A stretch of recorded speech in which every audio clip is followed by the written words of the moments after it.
And we're live. I believe we're live. But it doesn't look like I've got camera or anything. Figure it out in a minute. Should be audio and video up. If not, well, I fucking suck at this. What do you want from me? But minors, don't trick on YouTube. It's against the law.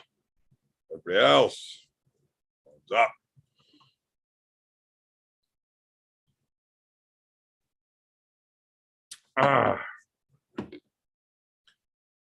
Why do I keep getting all these chips comments about the bike?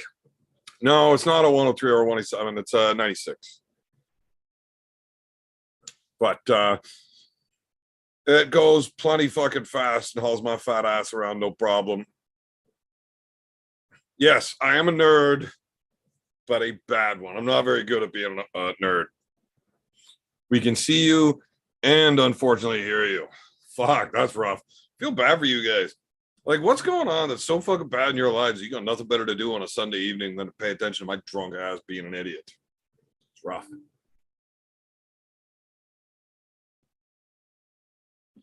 Hey, Frigger. Tanya, you are such a badass. Chiming in here saying things like, hey, Frigger. You make me so proud. Only a couple horsepower, plenty to move a Harley still. Absolutely.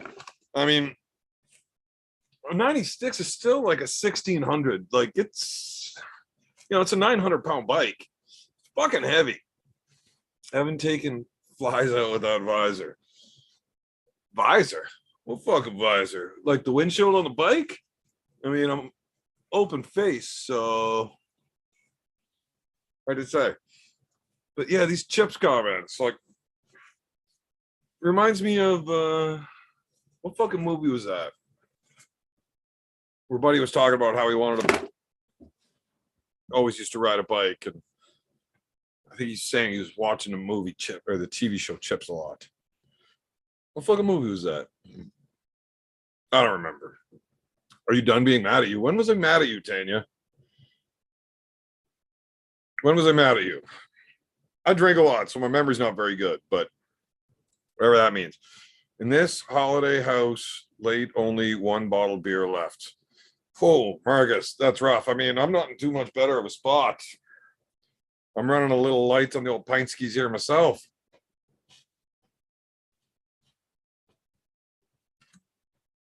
But the beer store closes. So I'm not driving all that way to get more booze today. We'll have to wait till tomorrow. You've been really mean to me lately. I haven't spoken to you lately. How is that supposed to be mean? You never see me, except for when I'm live, in which case, terrible timing. Tanya, you confessed how much he loves you and wanted you to come home and visit on his other live. He may not tell you, but he means it. Schmo. Shh. We don't need to talk like that.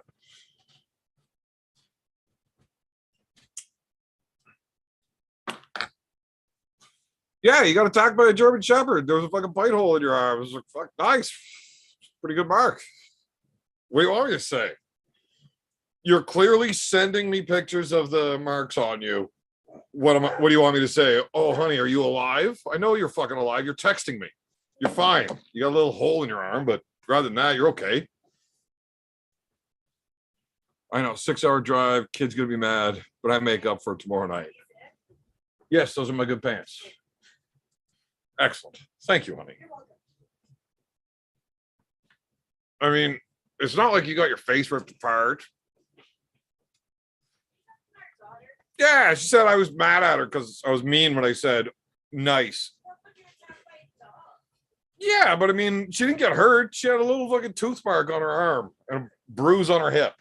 She's hurt. You say, oh, are you okay, honey? Oh, poor Muffin. Are you alive? Do you still have your arms attached to you? I know you do because you're fucking texting me, showing me the pictures of it. It ain't that fucking bad.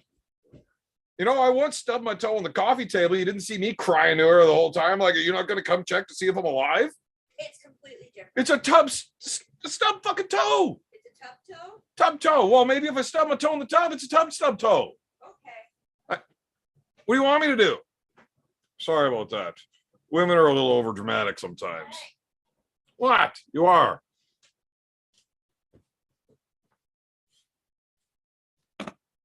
Nope, Dad. Well, you are fantastic at typing in and annoying me on a live stream. You had to go to the hospital. Well, yeah, just because it happened at work and you have to have it all fucking registered in case you get rabies. Did you get rabies, by the way? Because if you got rabies, we could have an interesting conversation about that. Tanya, if you got a nice tan, you say, yeah. That is a horrible, horrible pun. Charles Bronson attacks dogs. Which Charles Bronson? The Charles Bronson from the prison that named himself after the Charles Bronson from being a badass in the movies? Or like the one in the new movie that named himself after the prisoner who was named after the guy from the movies? Dog attack equals stub toe. She had a scratch on her wrist. She was fine. I rip out about 10 toenails after judo comp. Like your toenails ripped out of you, or like other people's toenails out of you? Death Wish Bronson. Okay, the actor. Wait, never mind. Funny story about ripping somebody else's toenail out. Actually, no, it was a fingernail. We went to an arm wrestling event, and it was really tough finding a hotel in the town. So we finally found one, and it was like a shitty version of a nice room. And the one bed had like the frame sticking out from underneath it. So every time you'd walk by, you'd like whack your shin on it or your ankle, and it was getting annoying. And when we were cleaning up, getting ready to leave, I stepped on something. I was like, fuck, that shit hurts. So I sat down on the bed, put my foot up, and there was a human fucking fingernail in my foot that I had to pull out. That was fucking gross. Ugh. The real Charles Bronson, the world's most dangerous prisoner. Okay, but his name isn't actually Charles Bronson. He named himself Charles Bronson, changing his name so that he would have the same name as the Charles Bronson actor.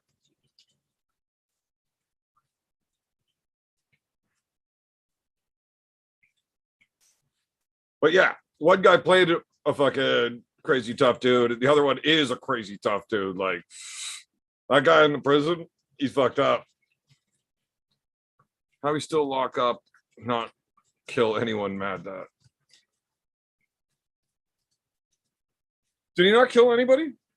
Shit. That beer went way too quick. Right back. One sec.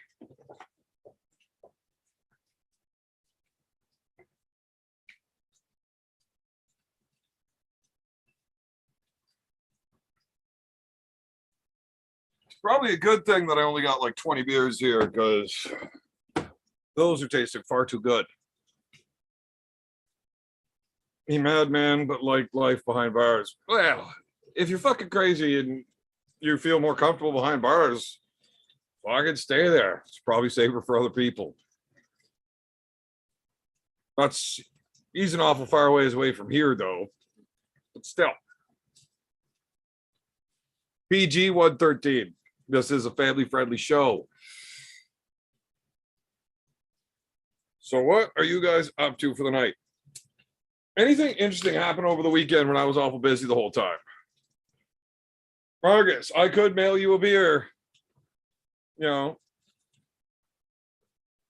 Well, you have fun going fishing, Tanya. Marcus, I could mail you a beer. It'll be fucking piss warm by the time you get it, though. Who wants to drink a piss warm light beer?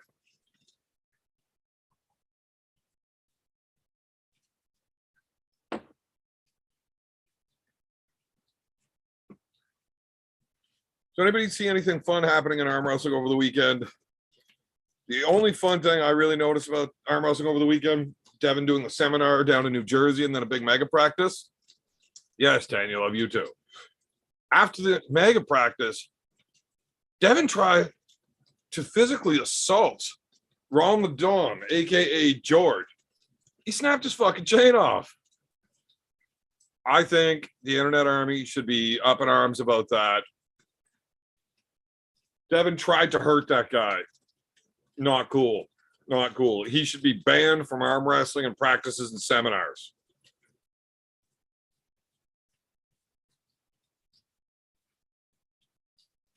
No. Although rabies are actually really fantastic for any type of combat sport, it's just really hard to get your hands on good rabies nowadays. So, you know,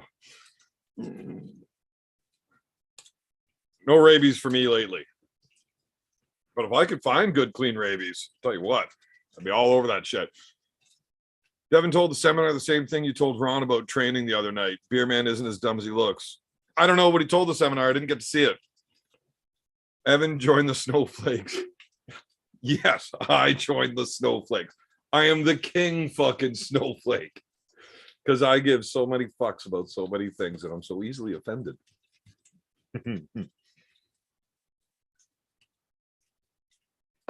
Yeah, Shmo, I don't know what you told the seminar. I didn't see the seminar. Obviously, I didn't pay to go to it. If you were there and you wouldn't mind clearing that up, let me know exactly what it was talking about. Oh, the footage of Ron the Don being assaulted. I think that's awesome. That we started the whole chain snapping thing once, all drunked up with Tarzan here, and then he snaps it again. And now we got video of Devin ripping his chain off. Ron the Don.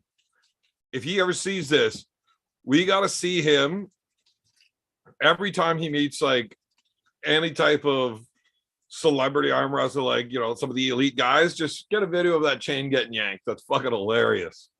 Hilarious. We'll get a big collage going of how many times you've had your chain snapped. It's amazing.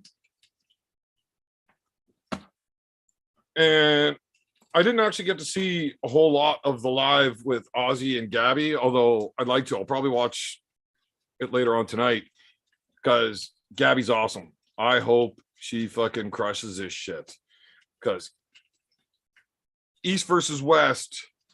See Devin pull Kermit. Got to see this. Brilliant. I didn't get to see any of it, but I mean, it's Artem, so whatever. You're not missing a whole lot. I'm currently working to put together a highlight reel of Pork Chop, and he just randomly calls me, sends me a video chat of just him flexing, telling me how fucking strong he is. So once I get enough views of that, I can clip them all together. They're fucking hilarious. Nagley is absolutely awesome. I don't know if Gabby's gonna crush her or not. I could see this being a great match or be one-sided either way. Right, Artem was close to pinning Devin. Everybody gets close to pinning Devin in practice and in real matches. If you're any good at all, you almost pin Devin in a real match. I mean, if you're even decent, you have pinned Devin in a practice somewhere. The guy will get on the table for 2 hours straight. And it doesn't matter who's there. Like, he just keeps going. Even if you've got, like, seriously fucking strong elite level dudes, you know, they'll whack Devin around at the beginning of practice. And then, you know, he needs a rest. So Devin keeps pulling with other people. And then they practice again. And all of a sudden, it's a lot closer, but Devin's still losing. But by the time they go again, Devin's winning. And he doesn't stop winning again. And he'll still get pinned by anybody else that's decent, you know, that just hasn't started practicing yet. And they want to walk over if that's what you're in for. You just want to get a video of you pinning Devin. It's not hard to do. Just wait till the end of practice and hop on the table because he doesn't stop. Although he doesn't get tired the way that everybody else does, he still gets tired. A fresh Devin is going to smoke a fucking tired Devin. And a fresh Devin still gets beat at practice. It's just hard to do it in a real competition when you guys are, it's now one-on-one with how tired who's getting. Yeah, for We the North, Artem is supposed to be pulling Mulvihill the same day that Heidebrecht's pulling Kardeka, Mask is pulling Lars, Mike Gould is pulling, fuck, I can't remember that guy's name, the big bald dude. Fuck's sakes. And then we've got Sarah Wilson and Heidi Cordner pulling at it as well. It's going to be a really good event. It's 4 weeks out, I think. So that'll be good. That'll be good. I can't wait to see them all because I'm pulling next weekend in Brockville Rib Fest, I think. Maybe not. I didn't really rest for it or anything, but I got a lot of the new guys on the team that are going down. So I'll be going down to coach, make sure all of my new guys have a coach there to, you know, advice or tips or anything that I see them that they should be working on. Yeah. You'd be a schoolgirl hiding back after Devin pulled the entire town for fuck's sakes. Yeah, well, if you want to pin him, you could do that. I mean, if that's what you're looking for. If that's just yeah, that's the event. If you're looking to just get a pin on him, take a video so you could say you pinned Devin at practice, it's not that hard. But if you're really there just to get that video and not to get as much practice in and work as you can, do that. Do what you want to do. You know, everything, only thing Evan pull is rack with barbecue ribs. Well, I do like me some ribs, but they make an awful mess of my beard, man.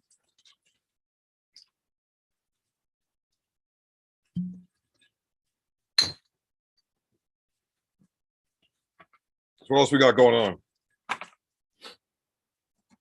on? 34 viewers and ain't nobody got a topic worth bringing up. Terrible, terrible, terrible. Now I know it's a slow Sunday night.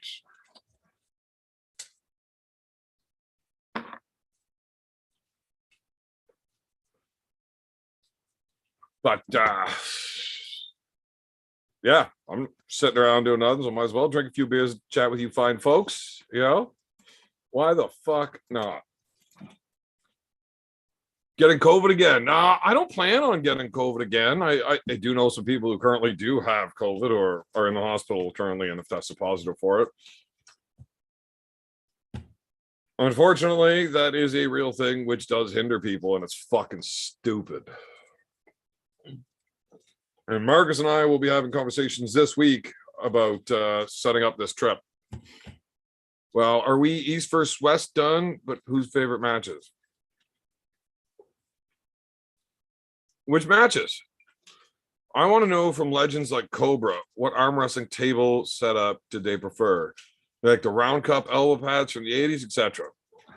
Just figured you'd ask. Oh, good job, Corey. It's always nice of you.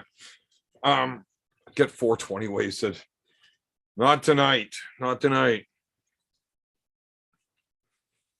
I've arm wrestled in the old cups and straight odd pads, 7x7, 7x9, 8x8.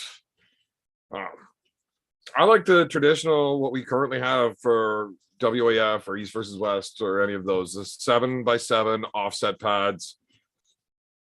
For me, that's what I like. Well, personally, I like the Freedom one the most. It's the most fun for me. It gives me the most space to do whatever the fuck I want. Yeah, I like Freedom. I think Freedom's amazing. I know a lot of guys don't like it because it allows people to move around too much. They say it's like I think they just haven't ever really given it a chance. I would love to see more Freedom. Yeah. I wish we could find the footage of the first event. Devin was trying to do a whole Freedom series where it's the high hookers versus, and we just go around and taking on, other provinces or states, or if like a specific city has a big team or something, and we'll go down and face them 5-on-5 or whatever. The first episode of the season 1 was the high hookers versus Quebec, and it was fucking awesome. My match with Louis Broussard left-handed. Afterwards, Devin came over and congratulated me and told me that my match versus Louis was the single greatest moment in sports history that he's ever seen. And I'm still hoping somehow we do get that footage so we can share it, because that'd be amazing. Freedom arm wrestling, well wasted. It doesn't get any better than that. Yeah, I love it. And I don't think it's gone. Now that Devin's kind of pulled back in from the major competition where he's been going so hard for the last few years, and COVID really shut down a whole lot of everything. And then as that lightened up, he was really taking a run at that top spot real hard again.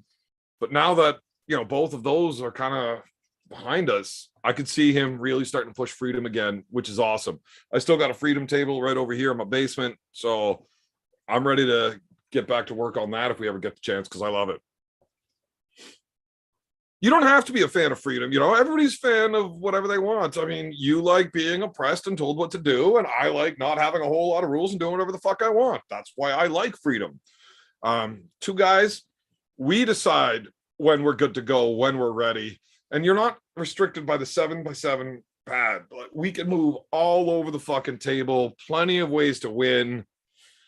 I think it's amazing. Now, sure, there's going to be some rules to refine or something. And a guy like me that will fucking take advantage of the rules. Devin had to change the rules after one particular event. So in normal freedom arm wrestling, we start on one side. You can pin by either touching their wrist to fingertip to the tabletop. Now you get somebody that's got a real sticky hook. You know, you can get them laid down flat on their forearm, and it's just going to be like fulcrumed up. So you just got a little bit of space, and you can never get that down. If you can't roll your hand right over to touch the tabletop, you're not going to get the pin that way. So what you got to do then is you got to pull them and drag them or push them off the side so that their hand comes outside of the perimeter of the entire table. And if you can hold their hand outside of it for the 3 count, it counts as a pin. You get the win. Now, if I'm trying to pin you, I can pull you off this side or off of this side to get the win. If you pull me off of that side or across over there, you get the win. Now, I got stuck at a really bad spot. So I had to like chase him because I don't have to stay standing on my side of the table. As long as my elbow doesn't come off, I could just keep running around. So I made the guy chase me all the way around the table. And then after doing like a full lap around the table right back to where we were, I'm like, I still can't get away from him because he just keeps following me and chasing me. So I did another half lap around the table and then let him pull my hand off the side. But that was on my winning side. So I won, even though that dude was pulling my arm over just because I'm better at fucking the rules around. So then Devin had to change the rules where you're not allowed crossing certain barriers on either sides. So it just keeps getting a little bit more refined, a little bit better every time somebody really takes advantage of the rule set. But freedom is awesome.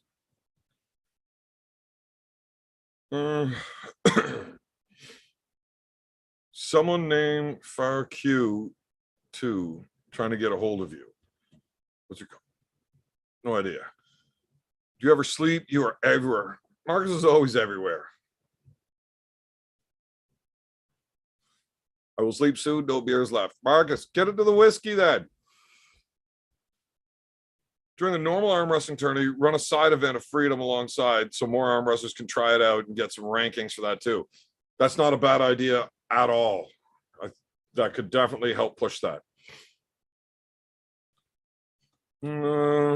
Someone from the chat's in the Usual Suspects Discord. Not sure who they are. I have no idea who that is. Can't get my hand down though, but you could pull them off the end of the table. Right.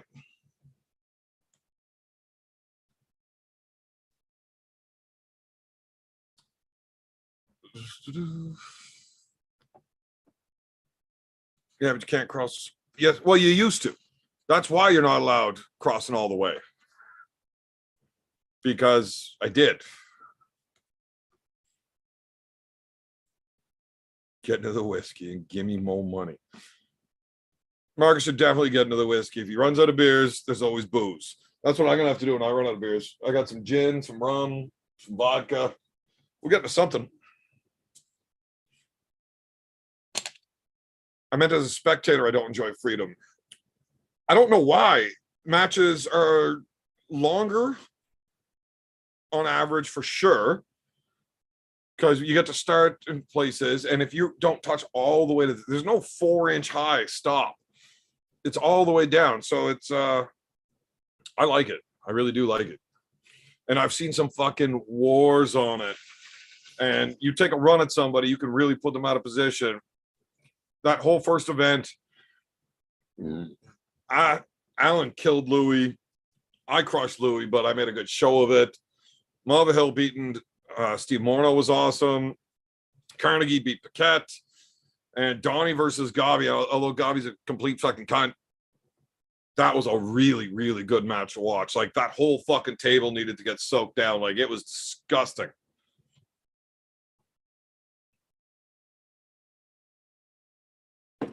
Yeah, well, that's the other beauty about freedom arm wrestling. You can do it anywhere. Anywhere. If there's a tabletop, fucking put your arm down and away you go.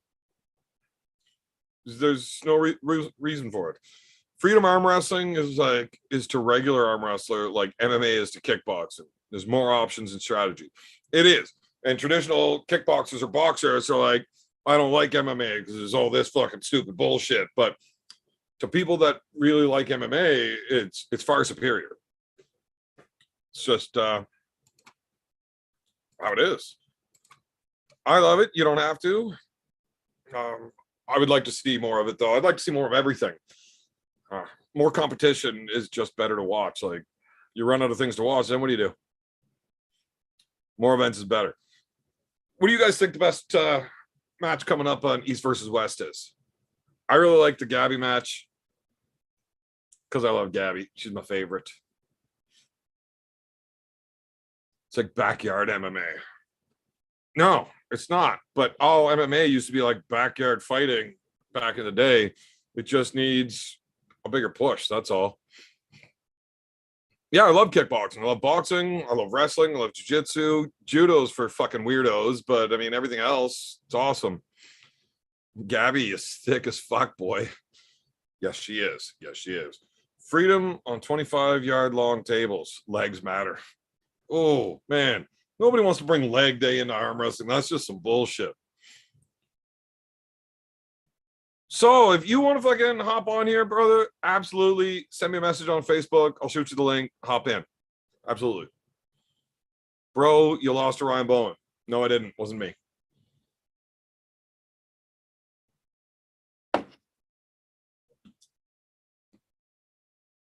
Freedom is Evan, part Scottish William Wallace. Yeah, I'm all about that freedom, man. I want to hear all of your predictions for East versus West. Corey, if you want to hop on the call, because I don't even know what the card is,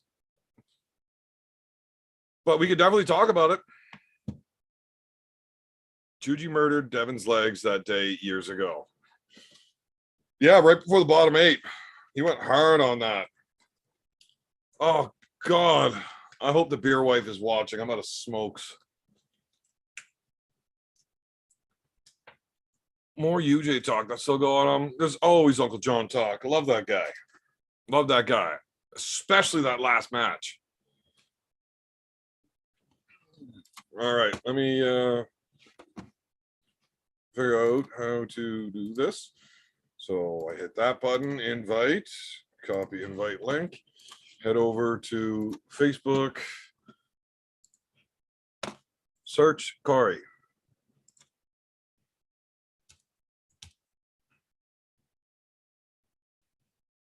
And if this computer would ever fucking load, we would be good to go. Did she hide my bell?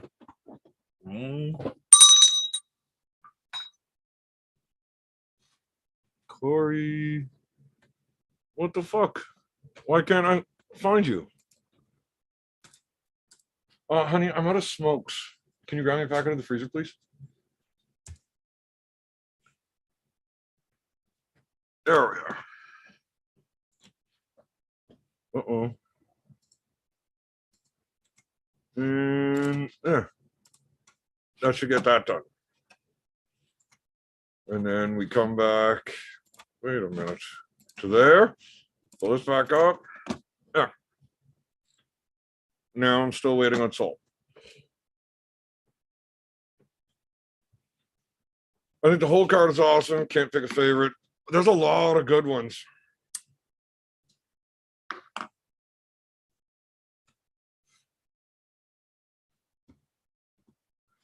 Waiting for the audio to connect. There it is. Should be good. What's up, buddy? I got to turn this shit up so I can hear you. Check it again. Can you hear me now? I can hear you now, loud and clear. Absolutely. What's going on, brother? Not much, buddy. You're not going to pull meat on the show, are you? No. No, because that's fucking rude, man. Don't do that shit. Listen, I got balls. I ain't got balls that big, right? Fuck that. I don't even know the whole card. I just keep hearing the same few over and over again for East versus West. Well, which ones do you like the most that you keep hearing about? I'm interested. Honestly, I want to see Cody Merritt and Was he pulling Artem? Yeah, Morozov. Left hand. I'm very curious about that. How do you pick somebody on that? He got me, man. I would love to say Cody Merritt, but I haven't seen his left hand very much lately, and it got injured last time, didn't it? He broke it against Robbie Topi.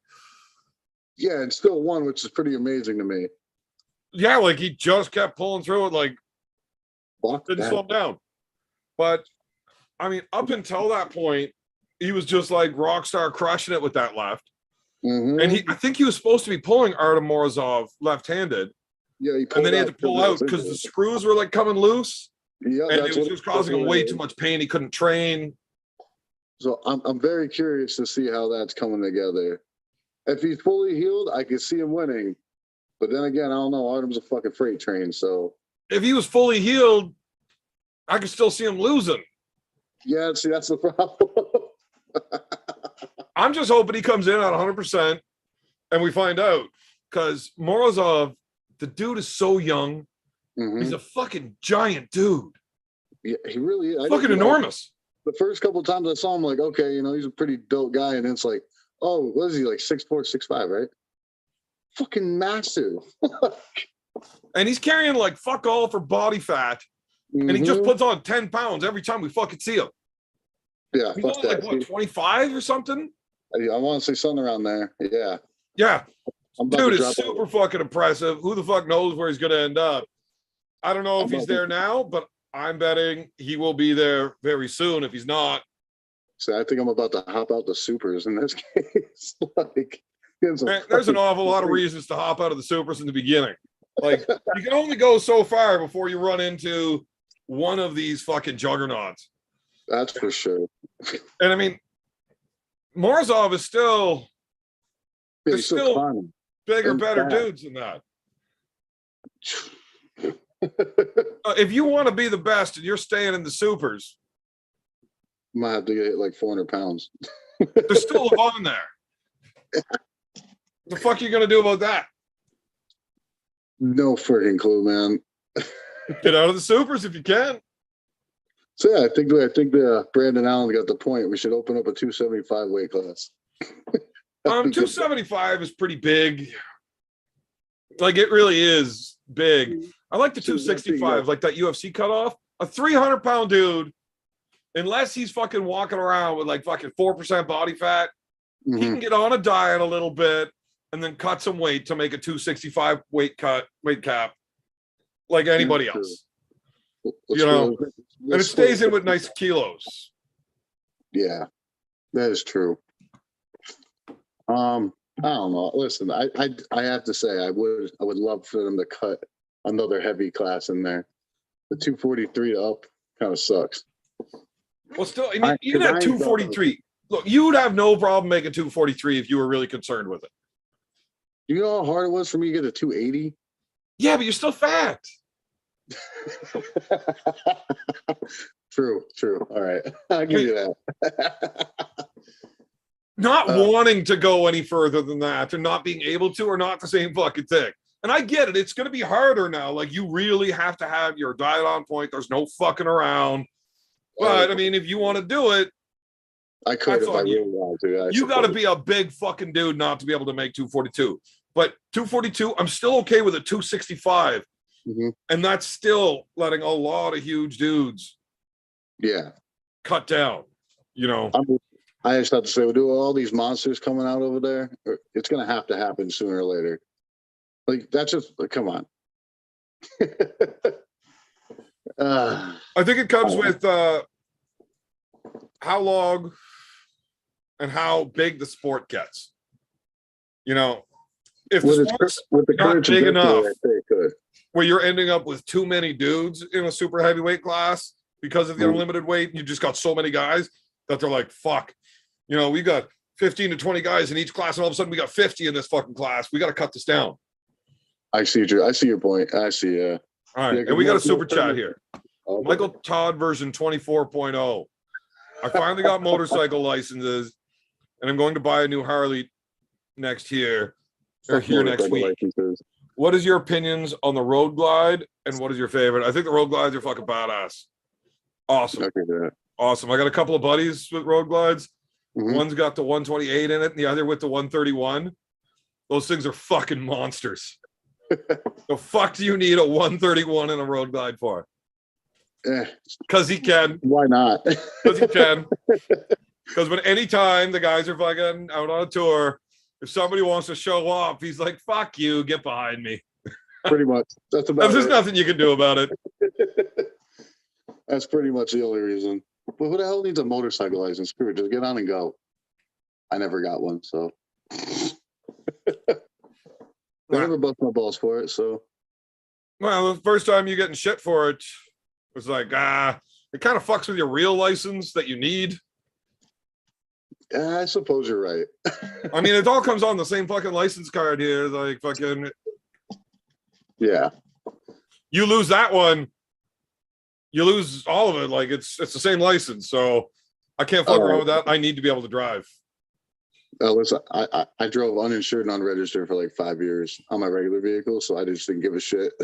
I got a buddy that lost his license for impaired, but he was like a kid, right? Yeah. But this is back in the 70s where nobody gave a fuck, right? You lose your license, no big deal. You wait a week and then you get a new vehicle so they don't know what they're looking for and drive anyways. But after his 18th time losing his license, having never had his license, right? Because he couldn't go get his license because of losing it when he was young. Okay. And he just kept getting caught without his driver's license. So driving without a license is not the same thing as driving under suspension. Driving under suspension is criminal, and driving without a license isn't. It's Highway Traffic Act. And because he's never taken the whole course in the first place, so the test, he's not liable criminally for it. So every time the judge tries to throw the book at him, he's like, well, Your Honor, you can't do that because I've never had my license. So I'm not driving suspended. The judge said, you know what? You're right. This court is issuing you your driver's license today. He said, well, thank you. He's like, well, hold on, I'm not done. I'm also suspending it from you today. The next time I see you in here, you are going to prison. I mean, it worked for a while, didn't it? He had like fucking 25 years of driving. Like, so he ended up having to pay $18,000 worth of fines off so he can get his license back now that they gave it to him. But I mean, now he's a responsible citizen that's driving around legally. So I guess it worked. It worked one way or the other, right? You didn't have to go through the course. Yeah. Well, back to the super chat. Opinion on a road glide. Those things are fucking awesome. I like the fixed fairing. Mm-hmm. So when you get hit with a bunch of winds or something, you know, you cross a bridge or a field or something when you're out cruising, the wind doesn't bother you. You know, your fairing is fixed to your frame. Where if you have a batwing like the street glide or the electric glide, that fairing is on your handlebars, and when that wind hits your fairing, it will fucking push you around a bit. So be ready for that if you're going with one of those. But for comfort on the highway, you can't beat an electric glide. I'll agree with you there.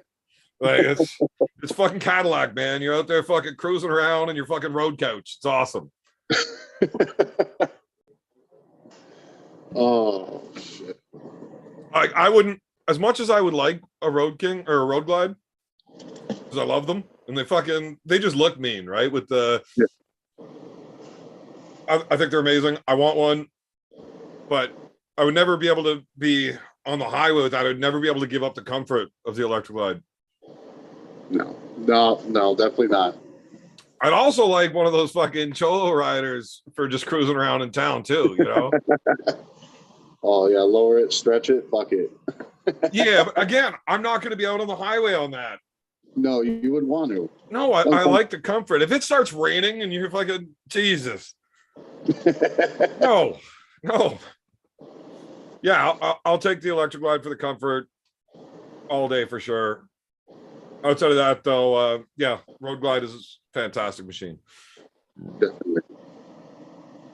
So back to the East versus West. Okay.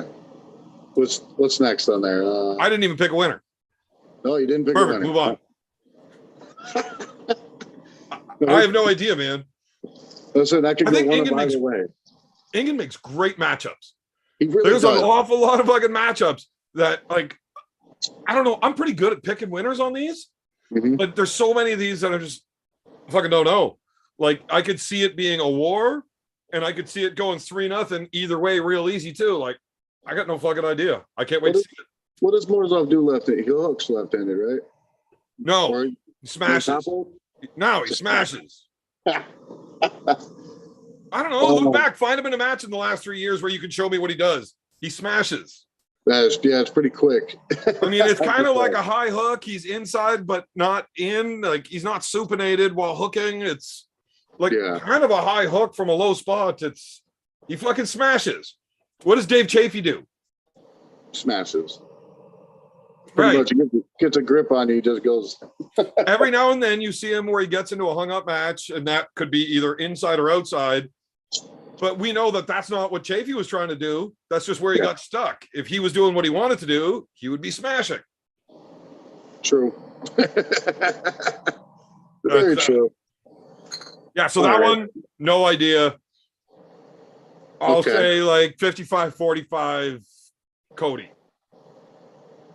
If Cody's 100%, I'd pick him to win. But not by much. Not by much.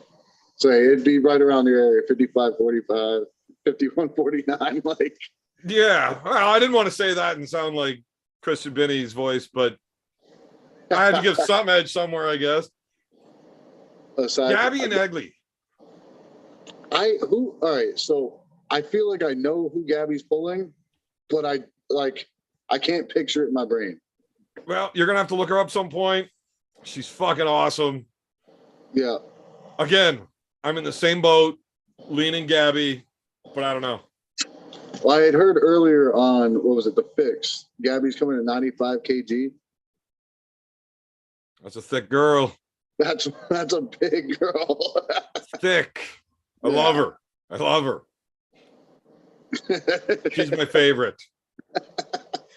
I would like to pick Gabby just because I've been seeing her whoop ass, but like, then I'm hearing this other one is fucking a massive unit of a woman. And has never lost to Gabby. Right. It's like, they haven't pulled in a long time, though. Say that again? They haven't pulled in a long time. Yeah, that's a big factor, too. And who's gotten better since? I would like to say Gabby because she's been more active. And here's the thing. I've never lost to you. Okay. You think I'm just going to continue that every time we ever pull? No. No. Sorry, no. Who made better gains since we pulled? I know I'm better than the last time we pulled. Yeah. I know you're better than the last time we pulled. You're a lot smaller too, aren't you? Yes. Yeah. I'm probably about 35, 40 pounds more. So are you. True, but I've put on a little bit more muscle since then. I just lost fat. Yeah. But I mean, that makes you a better arm wrestler. I am definitely better at 245 than I was at 300. Well, we'll see after this weekend if I'm better at 310, 312, or 290, 285. That's where I've been pulling lately, is 285, 290. I put on a little bit of weight for this weekend. So we'll see. I don't know. I'm not feeling as endurance driven right now. His endurance is pretty good. So, I mean, but if you can keep up with him in the strength department, he's I'm pretty much thinking strong. So I'm pretty much thinking I'm going to the strap just from the way we pull. Yeah, you guys are pulling right-handed. Yeah. So if you hold on to him, his post is crazy good. His hook, you're muted. I guess you probably had a call or something try to come in.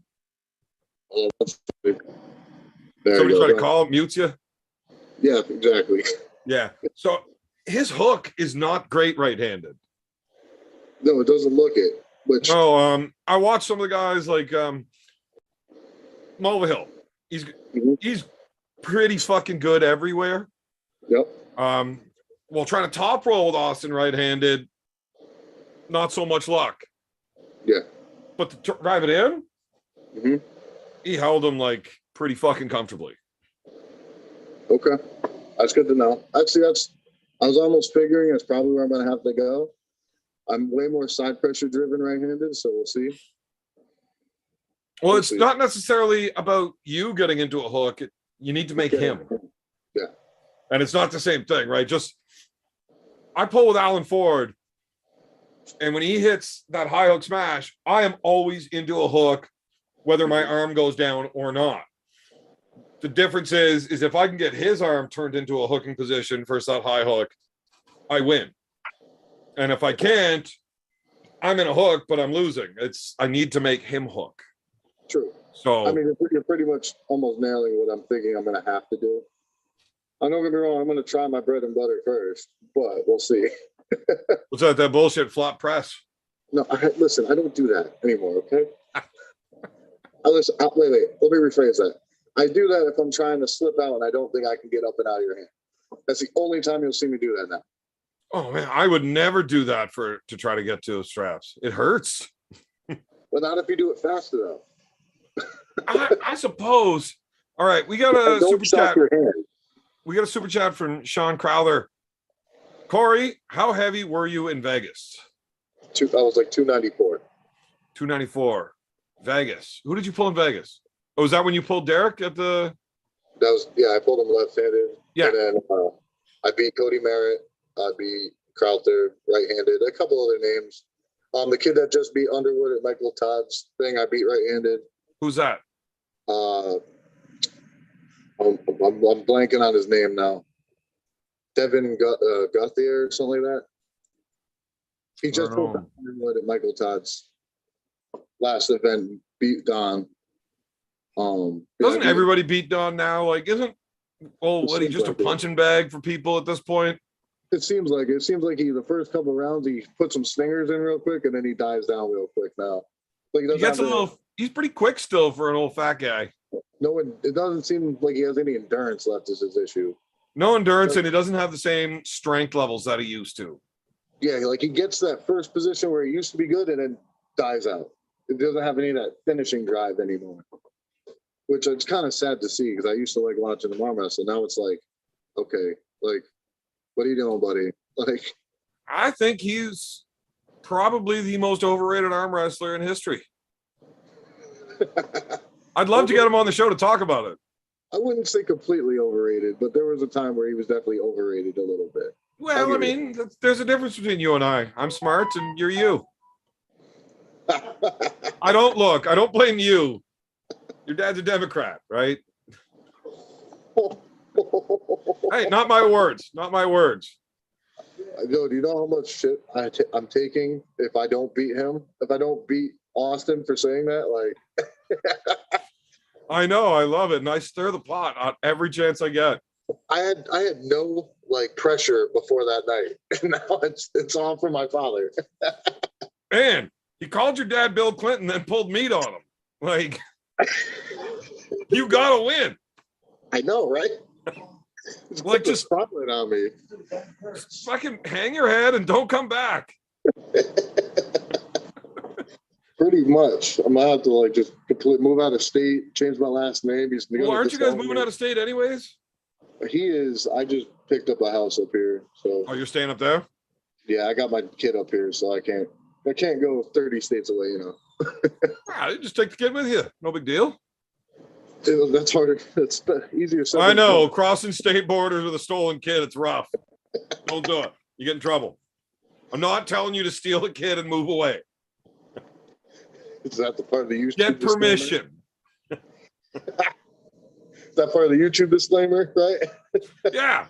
I would never tell somebody to steal a child, and it's a terrible thing to do.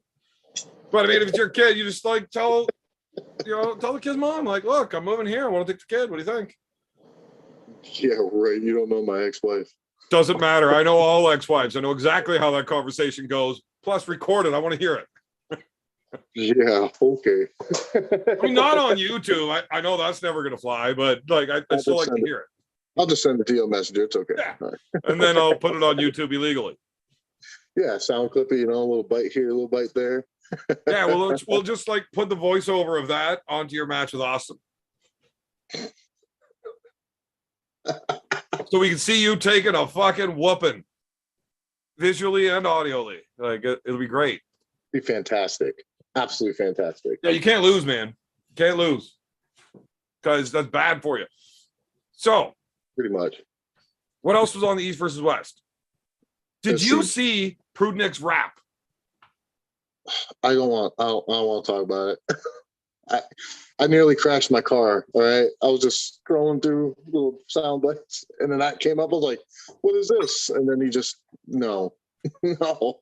Oh my God, it was fucking hilarious. Yeah, it's hilarious, but like the cringiest thing I've ever heard. Ever.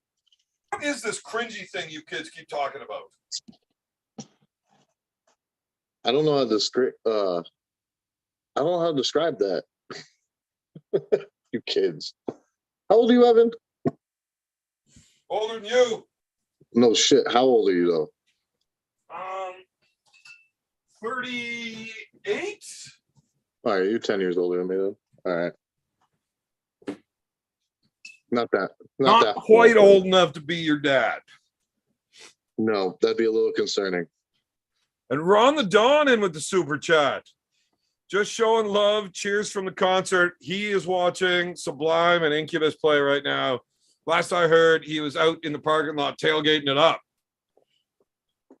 Sounds like a good time. I would much rather be watching a Sublime concert than sitting here talking to you. Yeah, I'd must be rather watching Sublime than, talking to you at work. All right. Wow.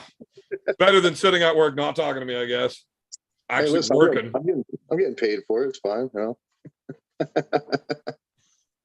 Now, I don't know how well you know Ron or how often you watch this fucking shit show I call a channel. Pretty much every time you go on, I'm watching at least a little bit of it. At least Jesus, your job must suck. it's boring most of the time. I do paperwork for the most part now, so it's like Ron the Don. This guy, the cat's awesome. We call him George. okay. We had him on here once whenever my brother was on all drunked up. Yep. And he was saying that he's the I might be the beer man, but he's the Heineken man. But he can't chug. So he slowly sips on these Heinekens all fucking night. But apparently he's got no problems putting away 25 to 30 pints.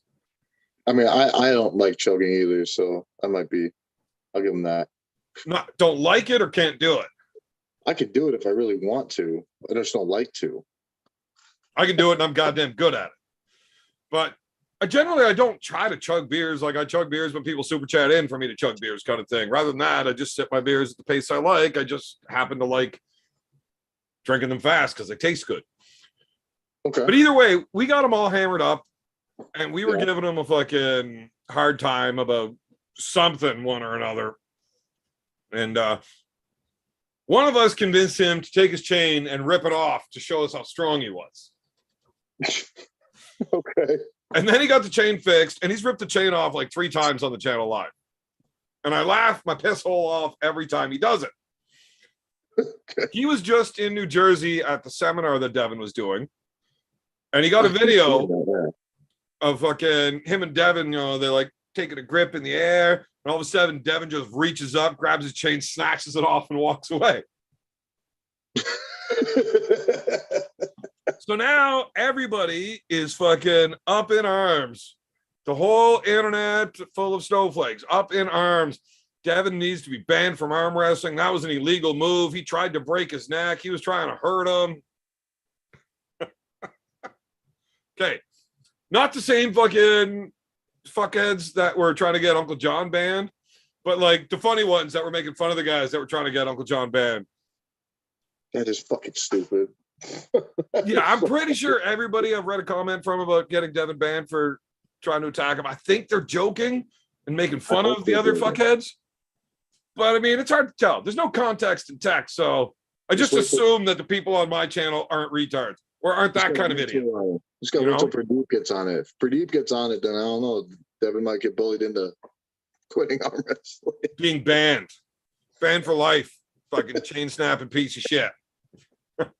Oh, I almost wish I went to that. I was thinking about it, but I wasn't trying to do the drive right now. I think it took me freaking almost a day to get home from New Jersey last time. Oh, we also made him destroy one of these giant puzzles. So the guy for fun builds these 10,000 piece puzzles and then like gets them framed and like fucking shellacked and has them hanging up all over his house. And we're like, yeah, no, fucking showing us these 10,000 piece puzzles that you do. It's a good way to convince us you're not a nerd. So then my brother convinced him to like powerbomb one of these fucking giant puzzles that he did and smash the fuck out of it. You gotta find what episode this is. I gotta watch this shit. I don't have any idea which fucking one it was. What I need to start doing is going back through some of them and like making a highlight video out of each episode that gets fucking carried away. Will Austin's nuts be on it? No, we did. I did go back to that one, and I had to like freeze frame and slow my way through it and zoom in just to make sure that I wasn't breaking any laws. Were we good? I don't think you could actually see anything illegal at any point. You know what he was doing, but it was hidden behind where it says Lincoln Munger's name there. And I don't think there's anything recognizable as public nudity.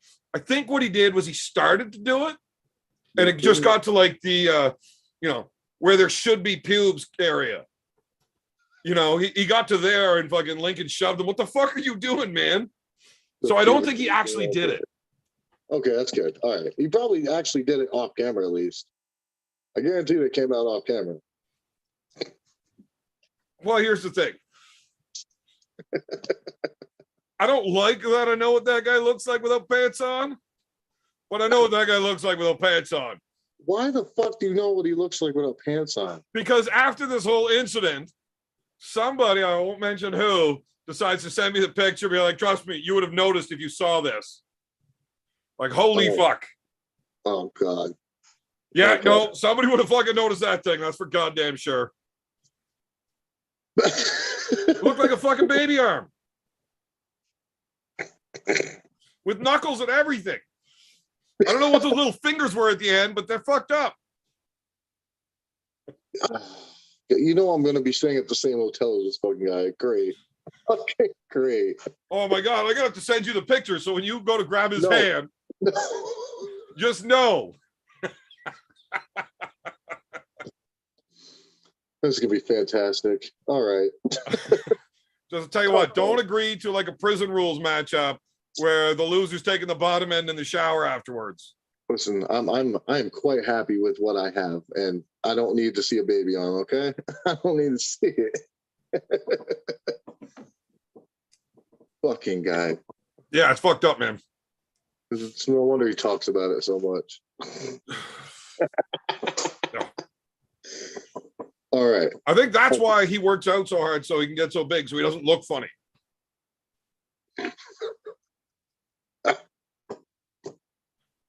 Maybe. He better not be wearing fucking shorts this day.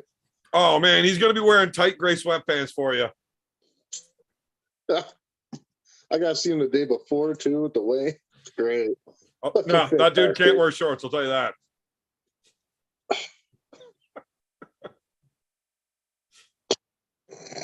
Okay. Just try not to think about it when you're talking to him, man. No big deal. No, I'm gonna try. I'm gonna try my best. I'm gonna make sure that Lincoln watches this show so that he knows to yell out every time you're trying to do a stare down with him. He yells out a reminder for you. Oh, you're gonna kill me. All right. Listen, that shit comes out, I'm taking it with me. That's all I'm saying. That shit comes out, I'm taking it with me. That's all I'm fucking saying. I gotta know, what was it you were yelling during the Morocco match that your old man was saying you were killing him? I was calling him a softcore porn artist because he's on his knees for my father. Was it weird to watch another man on his knees in front of your father? It was that very awkward? weird, I'm not gonna lie. I was, what else did I say? Did he make eye contact when you yelled that at him? A few times. I did think I was getting punched in the face a couple of times. I'm not gonna lie. Now, how much weirder is it when a guy's on his knees in front of your dad will look at you in the eyes? It was a little awkward, not gonna lie. I was saying a lot of things. I don't remember it all though. All I know is the match was kind of boring. So I was like, all right, well, let's try to entertain the crowd a little bit. That's all I was really trying to do. I found the setup a little boring because your dad is like super fucking fair in the setup. Like he wants certain little things in his hand and his grip. Yeah. But he's not sitting there trying to start with a curved wrist or trying to. No, He not much. follows the rules pretty good. He's not a hard guy to get to square shoulders or carve the wrist, center. Like he's pretty good for all of that. Now Yeah. he's a little particular with how his hand is sitting on your hand. Yep. But overall, he's not really fucking around trying to push the ref script. Where No. Morocco just keeps moving and moving and moving and moving. It was so fucking much, dude. It was so bad. Yeah, it takes a while. And like, I don't know. And once it started going, I knew, like I kept telling my father, Morocco's got sticking points. Don't waste your energy. So like, where you think it was impressive that Morocco stopped him? We had practiced that, and that was all part of the game plan for him to not push through it. Because I have no doubt my father could push through it if he wanted to. But it was just back up, go, instead of trying to push all the way down, just come back to center and then drive a little bit closer. Yeah, so every time you come back up, you take a little, as you let off, you create a gap that you can take a little bit better position and you try again. And that's the correct way to deal with it. Yeah. But it's not that I had a problem with the way your dad was arm wrestling or whether or not he could just drive through. Mm-hmm. I'm just surprised that his King's move had enough just to even stop that first surge. Right? Like I wasn't trying to give your dad a hard time about, oh, you couldn't just go through. It's that it didn't just go through with that first one. Oh, I thought he was just going to cream right through him. Like, I didn't think Morocco had the stopping power. He gets very, very sticky in there. And it's not like he's a weak individual. So that was one thing I had to pound into my father's head was don't underestimate him. He can get sticky. Like, and I mean, it went pretty much exactly how I figured it was going to go. So, I don't know. Unless you're fast enough to snatch him all the way over on your side, he's going to stick. I know. I just thought with your dad's, how strong his pronation is through the hand. Yeah. And with dragging back into that strap, as hard as he does and how hard he rotates, I just thought Morocco's hand's going to be over rotated on the way down and he's not going to be able to get a stick at all. I actually got to give it to Morocco. He set up a little differently than I thought he would. So that might be why. Well, that's all I was saying is I was actually impressed with Morocco. Like, not taking anything away from Tim, just I was impressed. I was surprised. I didn't think he'd be able to get it done. Like, I figured he would stick in the later rounds, not quite so early. But he's, like I said, he set up a little differently than I had anticipated. And so I don't know. Well, you can't ever expect somebody to drop to one knee to start a match. Yeah, like, what the fuck? But Morocco's a big dude, too. His shoulders are still above the table when he's down on one knee. I was saying, if anyone took a picture of my face when he first did that, I was going to be the next fucking arm wrestling meme sensation. Like, I had to have the dumbest face on. Like, I had no idea what to think. That's fair. That's fair. Okay, you hopped on here. There was other matches I'm sure we wanted to cover. Okay, I brought up the list, by the way. I got the whole fucking list now. And we've gotten to two of them so far. All right. How about Lachlan Adair and Sandra Settis? Is that right or left? Right. Right. I want to say Lachlan if he can get it inside. I'm going to take Lachlan on that. Sanders is a lot faster. I don't think it's necessarily going to matter. Okay. I'm going to take Lachlan. All right. 3-1. I'll give you confident with that. Okay. How about Krasimir and Irakli? Oof. Much tougher. I'll take Irakli on it. Not gonna lie.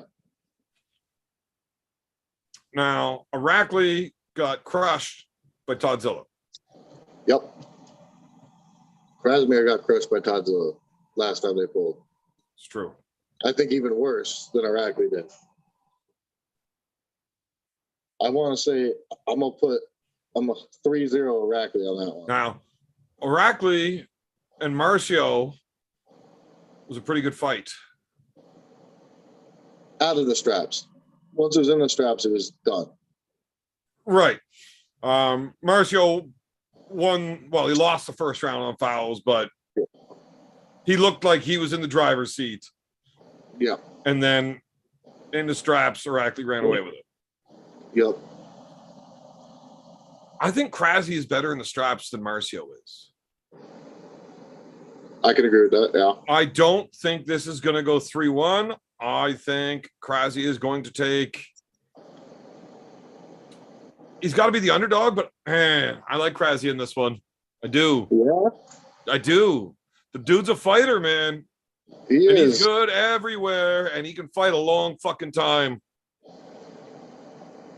I'll give you that. I don't know. For some reason, I just feel like Irakli's going to run with that one.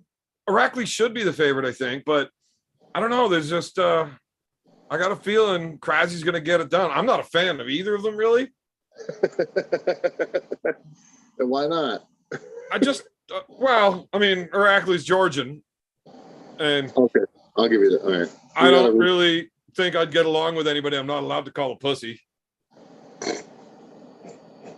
I like to call people pussies to piss them off, and apparently those guys like to kill you if you do it, so we're probably not going to get along. Probably not, no. And Krasi, I don't know. There's just, it's like he's too nice of a guy or something. He bugs me a bit. Yeah, But he's a great arm wrestler. I think got a Krasi dark might get this secret. one done. If there was betting odds, and like I was getting odds on Krasi, which I'm sure I would, Yeah. I would probably put some on Krasi. Okay. Like, is it a shutout stake for that one on our bet? Do you know? I have no idea. I can look that up. Hang on. Yeah, you got computers and stuff. I got my handy dandy work computer here. And it's doing oh so much work. Books. So yeah. Well, that goes. I'm going to answer this chat. Do you need a little high from beer or anything else to perform at your best as you step to the table? Stage fright is a real thing. Your thoughts? Why am I not? Part of the series. What series?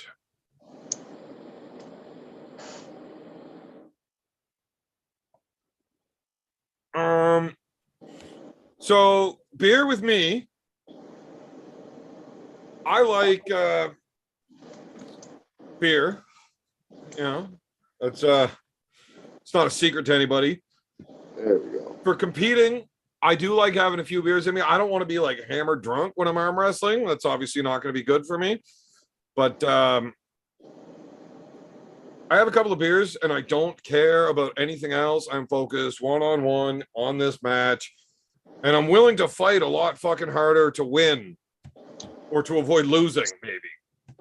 Yeah, after having a few beers. And I don't care how much it hurts or how tired I get. I will just push hard forever. I will continue to fight. I'm a lot more aggressive and competitive with a few beers. I've competed a few times completely sober, and I've underperformed every time I've done that. Maybe that's nerves, maybe it's not. I don't know, but I like having a few beers while I'm competing. It is a shutout stake. Krasi only has to win one round. I would be picking Krasi personally. I mean, even if it's only on fouls, yeah, for that, I like Krasi. In that case, I would take Krasi. If I was just who's going to win, I'm going to go to Irakli. Yeah, like I said, you gotta have Irakli as the favorite. But all right, how about this? Oleg and I don't know how the fuck you say this. David. I don't know how to say this fucking name. Gadevkin or something. Yeah, something like that. Something like that. Davy. Yeah. I don't know what Oleg's left arm is at right now. Before the accident, I would have had Oleg for sure.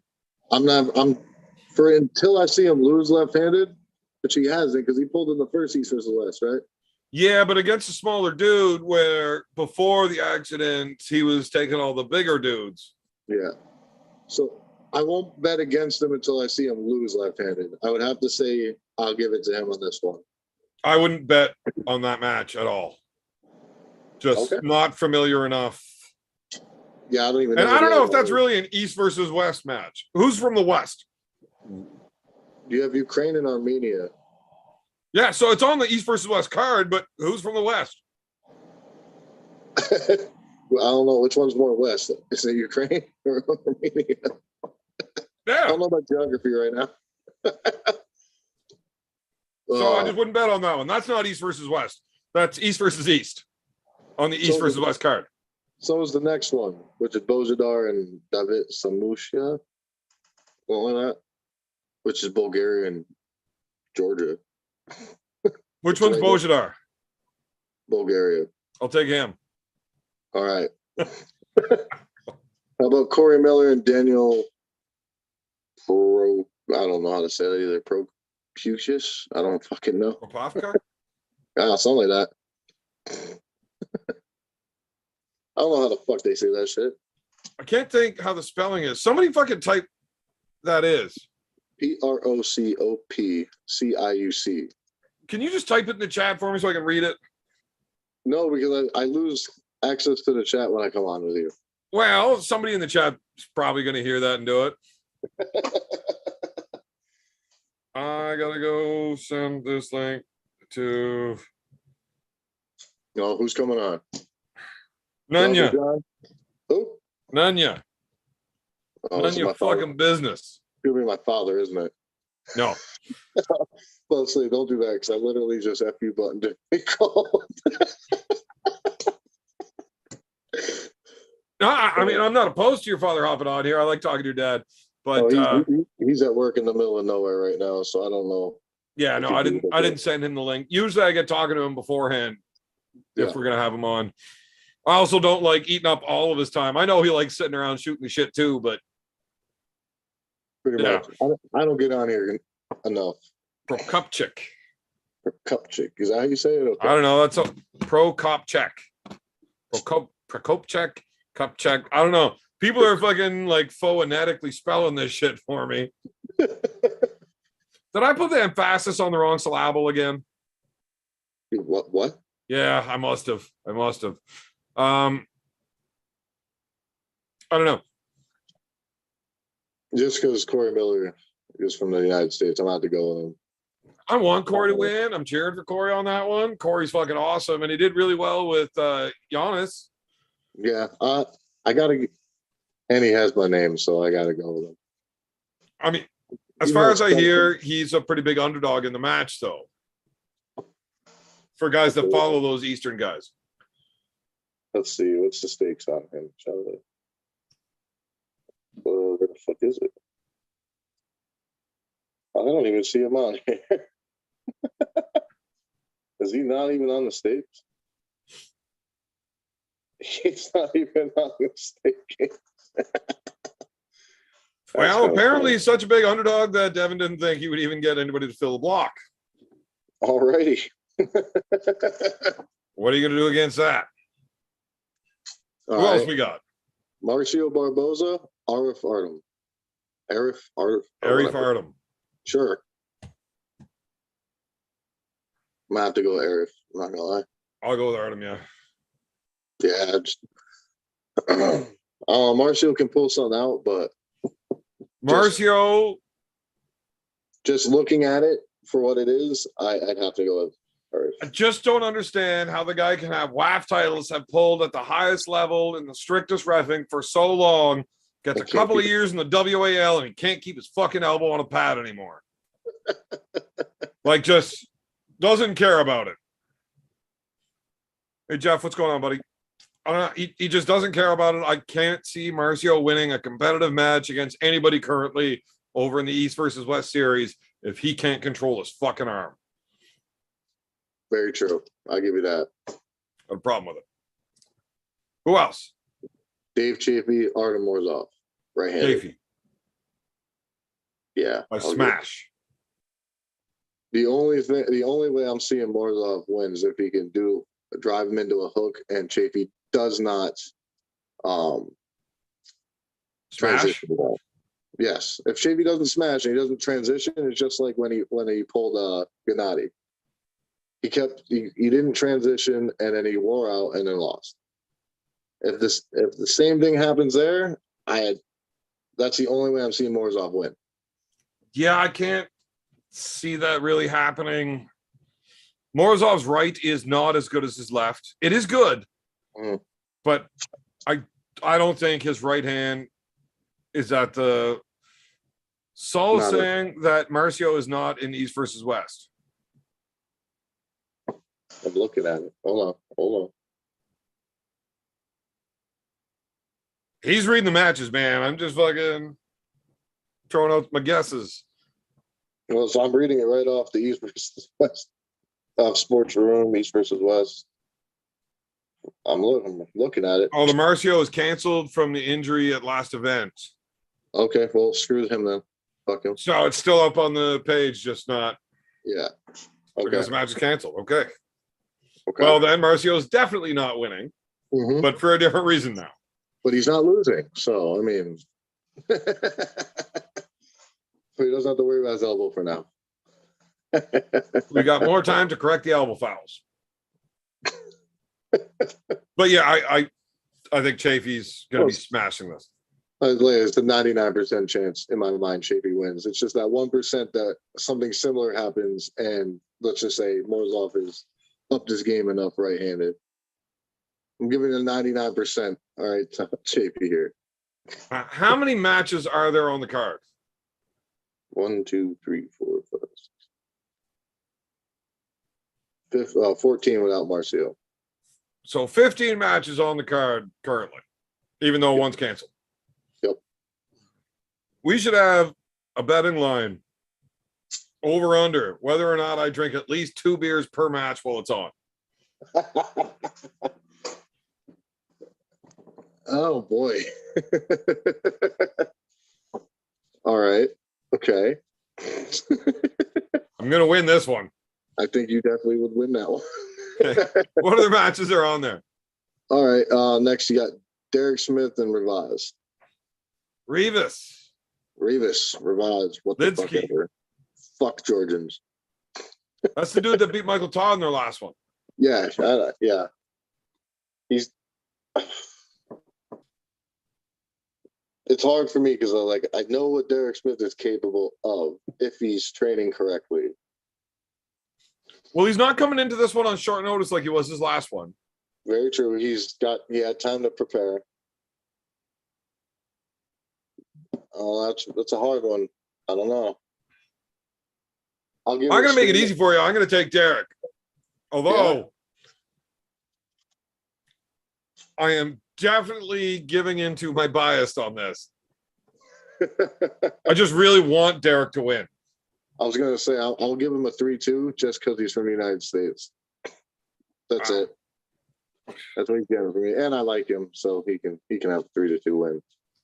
Yeah, it's one of those things like I watched footage on both of these guys. Now, I know the other dude can do it. And I don't know that Derek can beat him. But I think he can, and I think he will. That's precisely where I'm at. I'm leaning towards Derek. I think he's going to do it. But I know Rivas is a bad dude. But I think Derek's got the tools and the ability to work around the problems posed to him. And Derek's not a stupid guy. I think he's showing up. He's coming correct. Like, he's already over there, I think. Fucking. Is he in Greece or something? Yeah, so it's the same time zone as Istanbul. So he's hanging out there for a few days, relaxing in Greece, having a fun time, getting fucking chicks feeding him grapes and shit. And then he just takes the hour flight up to Istanbul and goes and kicks some ass. Little lucky dude, man. His girl cooks his meal prep for him, man. I wish mine would do that. I gotta work 12 hours a fucking day, go to the gym 2.5 hours, cook my own fucking meals. Man, I don't do any of that shit. I just drink beer and talk to you fucking guys. Lucky you, man. Man, it's hard. It's hard. It's a hard life. It really is. I bet it's a hard life. Yeah, well, when I get fucking half pinned up, I don't even have to get up for my own beers. I ring my bell. It takes a lot of effort to ring that bell every time I want a fucking beer, and I got to wait like 20, 30 seconds for a beer. I get all right, like, it's not all fucking rainbows and butterflies around here. It's a fucking rough go. Listen, man, if I rang a bell at my old lady and catch me something, she'd smack the shit out of me. Oh, you should see my other bell. I can't pull that one out on YouTube. I think I know what bell that is. I love that bell. That bell could work pretty well. Love it. And they have a different tone, so she knows what she's expecting. I love it. Fucking love it. All right. Here's one for you. Hutchings and Prudnick. Fuck. I'd have to go with Prudnick, and I hate to say it. Yeah, you don't like Prudnick, huh? Not that I don't like it. Listen, I'm not my father. Okay. He's got his own reasons. There's no way that didn't rub off on you a little bit. That you don't get pissed off because you do know the inside scoop on everything. There's no way you can like a dude when you have the inside scoop. I never said I liked him. I just don't have that much of a grudge like my father does. Right. But I can't deny he's a very, very good arm wrestler, regardless of the fact. Now, do you think your dad was going to beat Prudnick had they pulled When they were supposed to? No. You think Prudnick was going to win? Yeah. Just You because tell your dad that? I have. Because I want to clip this and send it to him anyways. No. I only say that because my followers having He's a some Democrat and you can't cheer for him. Yeah, there you go. I say that just because my followers having hand issues. I don't think he was training properly at the time. Now, if they were to pull now, I would definitely say my father would be the favorite in my mind. Tim Bresnan against Prudnick right now. Right now, it'd be my father would win. Tim Bresnan against Todd Hutchins right now. I'm going to go with my father just because. I would take Hutchins in that match. It's a rough angle for my father. Based on styles and the fact that Todd does not give two fucks about his hand. Well, saying I've been recently starting to train that side pressure. I have a setup similar to his now. And that's the only lane I give my father trouble in.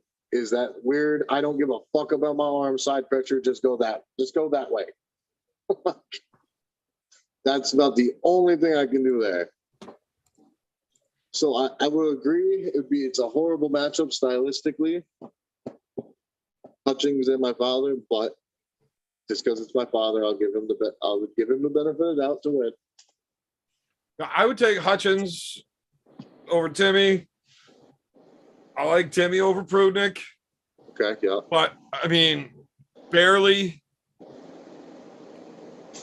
Prudnick and Hutchins. It's rough. It's really rough.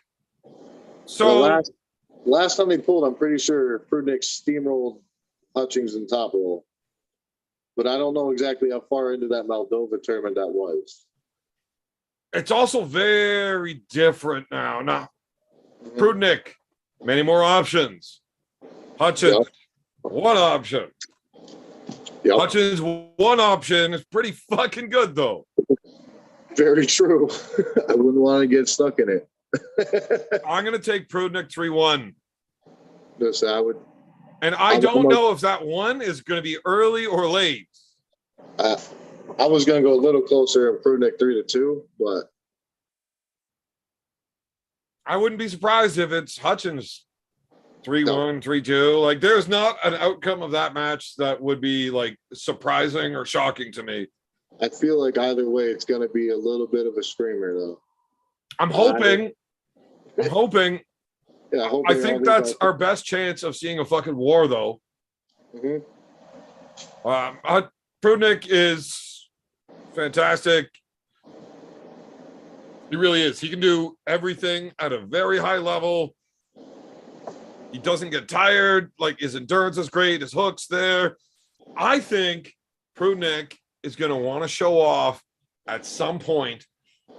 And Prudnick has one of the prettiest hook sets in arm wrestling. Yeah, on go, the way he just his hand containment and chopping in as his shoulder fucking smashes in way behind it. That's a dude. Him and Matyushenko. If you want to watch how to set a hook, watch those two dudes. Absolutely. Fucking incredible. It's a piece of artwork half the time. I think Prudnick's going to want to show off.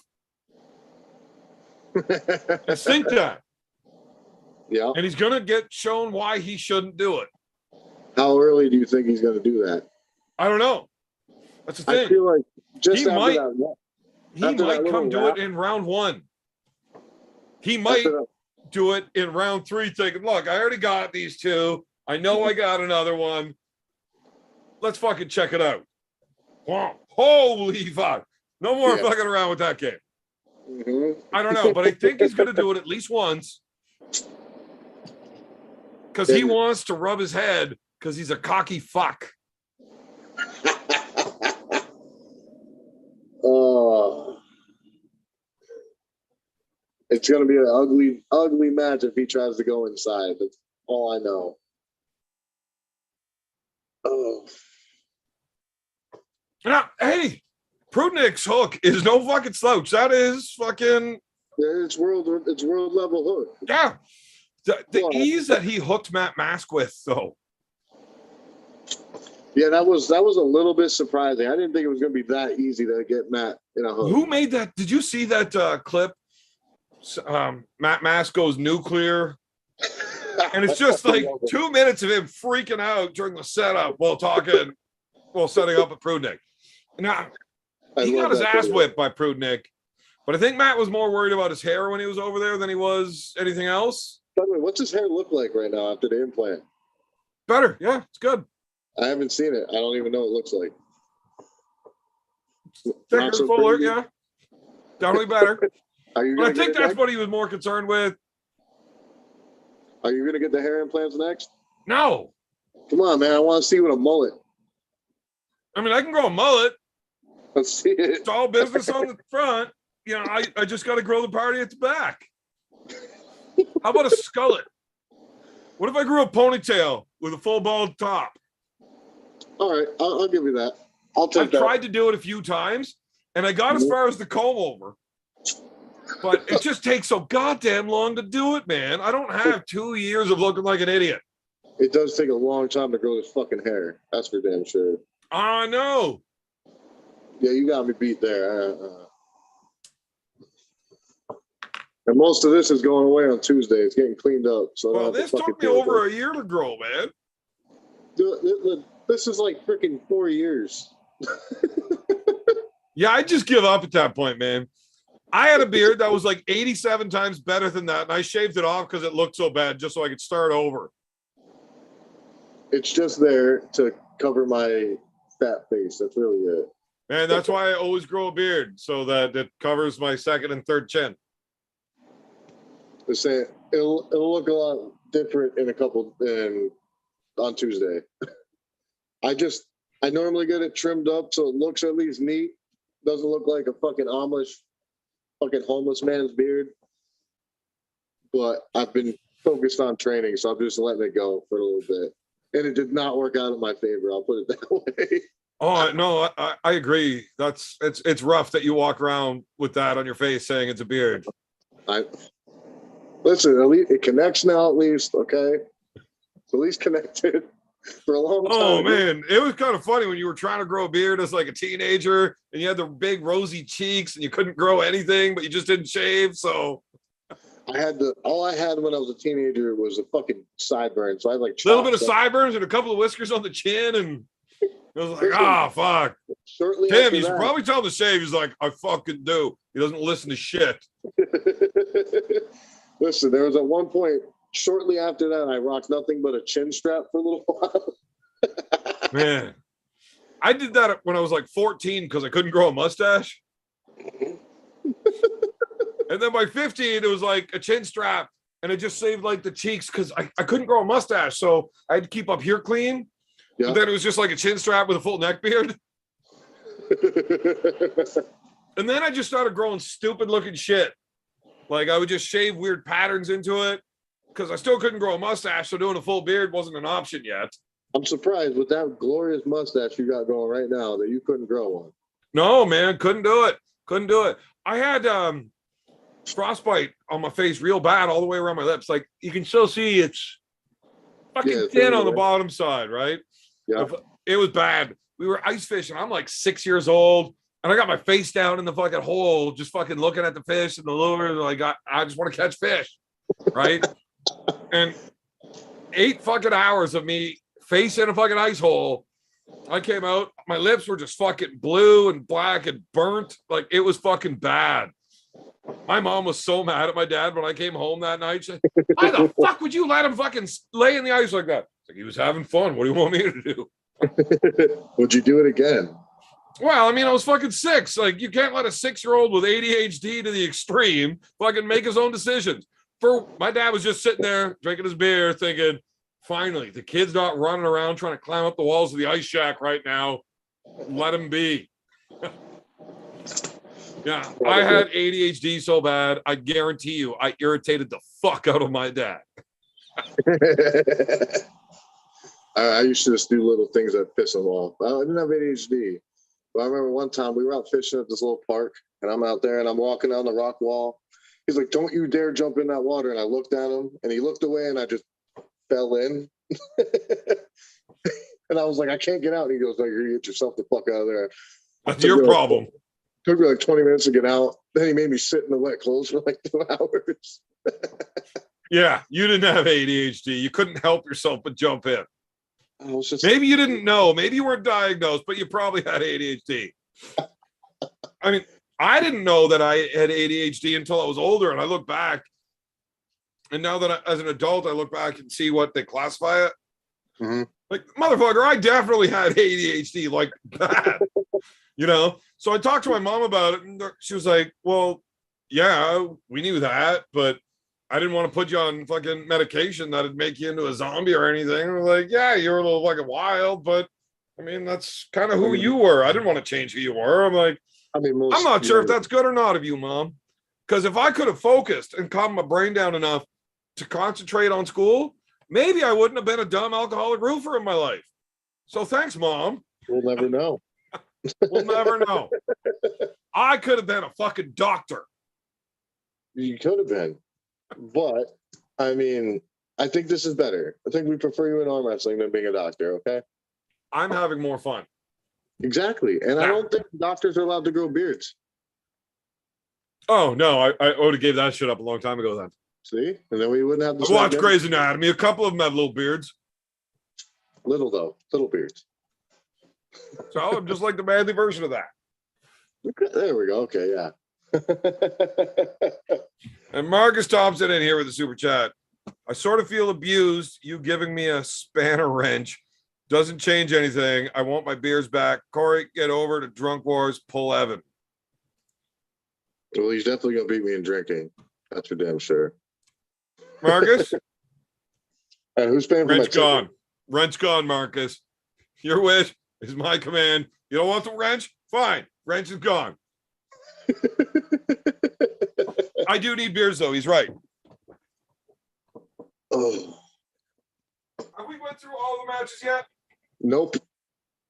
We got a couple more.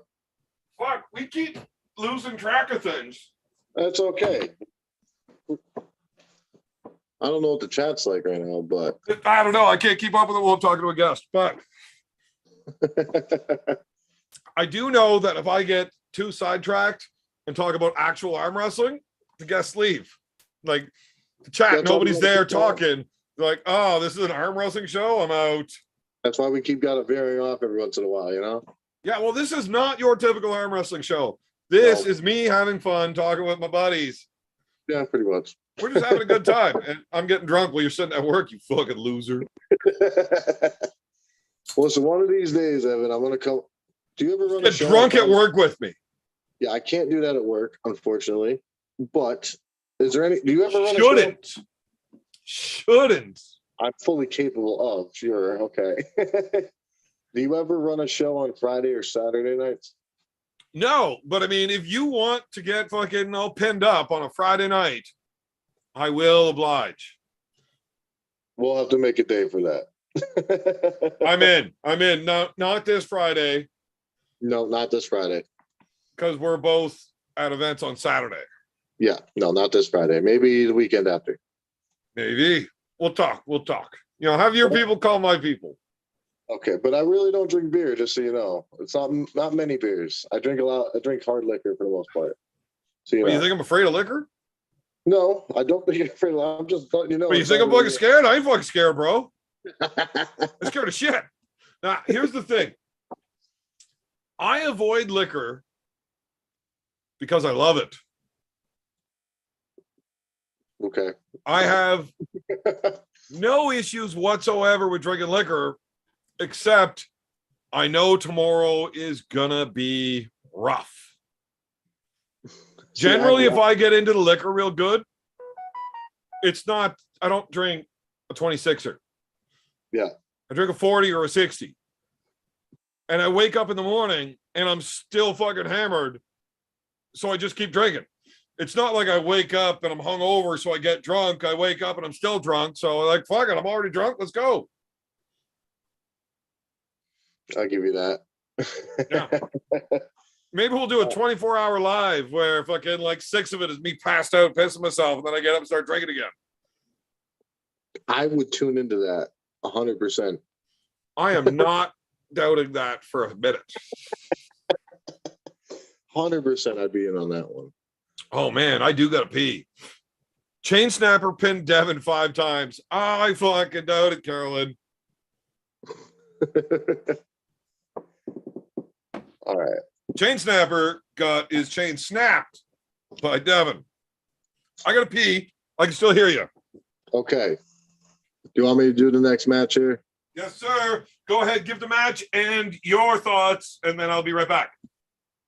Chance Shaw and Zarab. I can't see Chance winning. Not right now. I think I just have to say I think Chance needs to step back, do a little more training. I think he's losing his basic arm wrestling.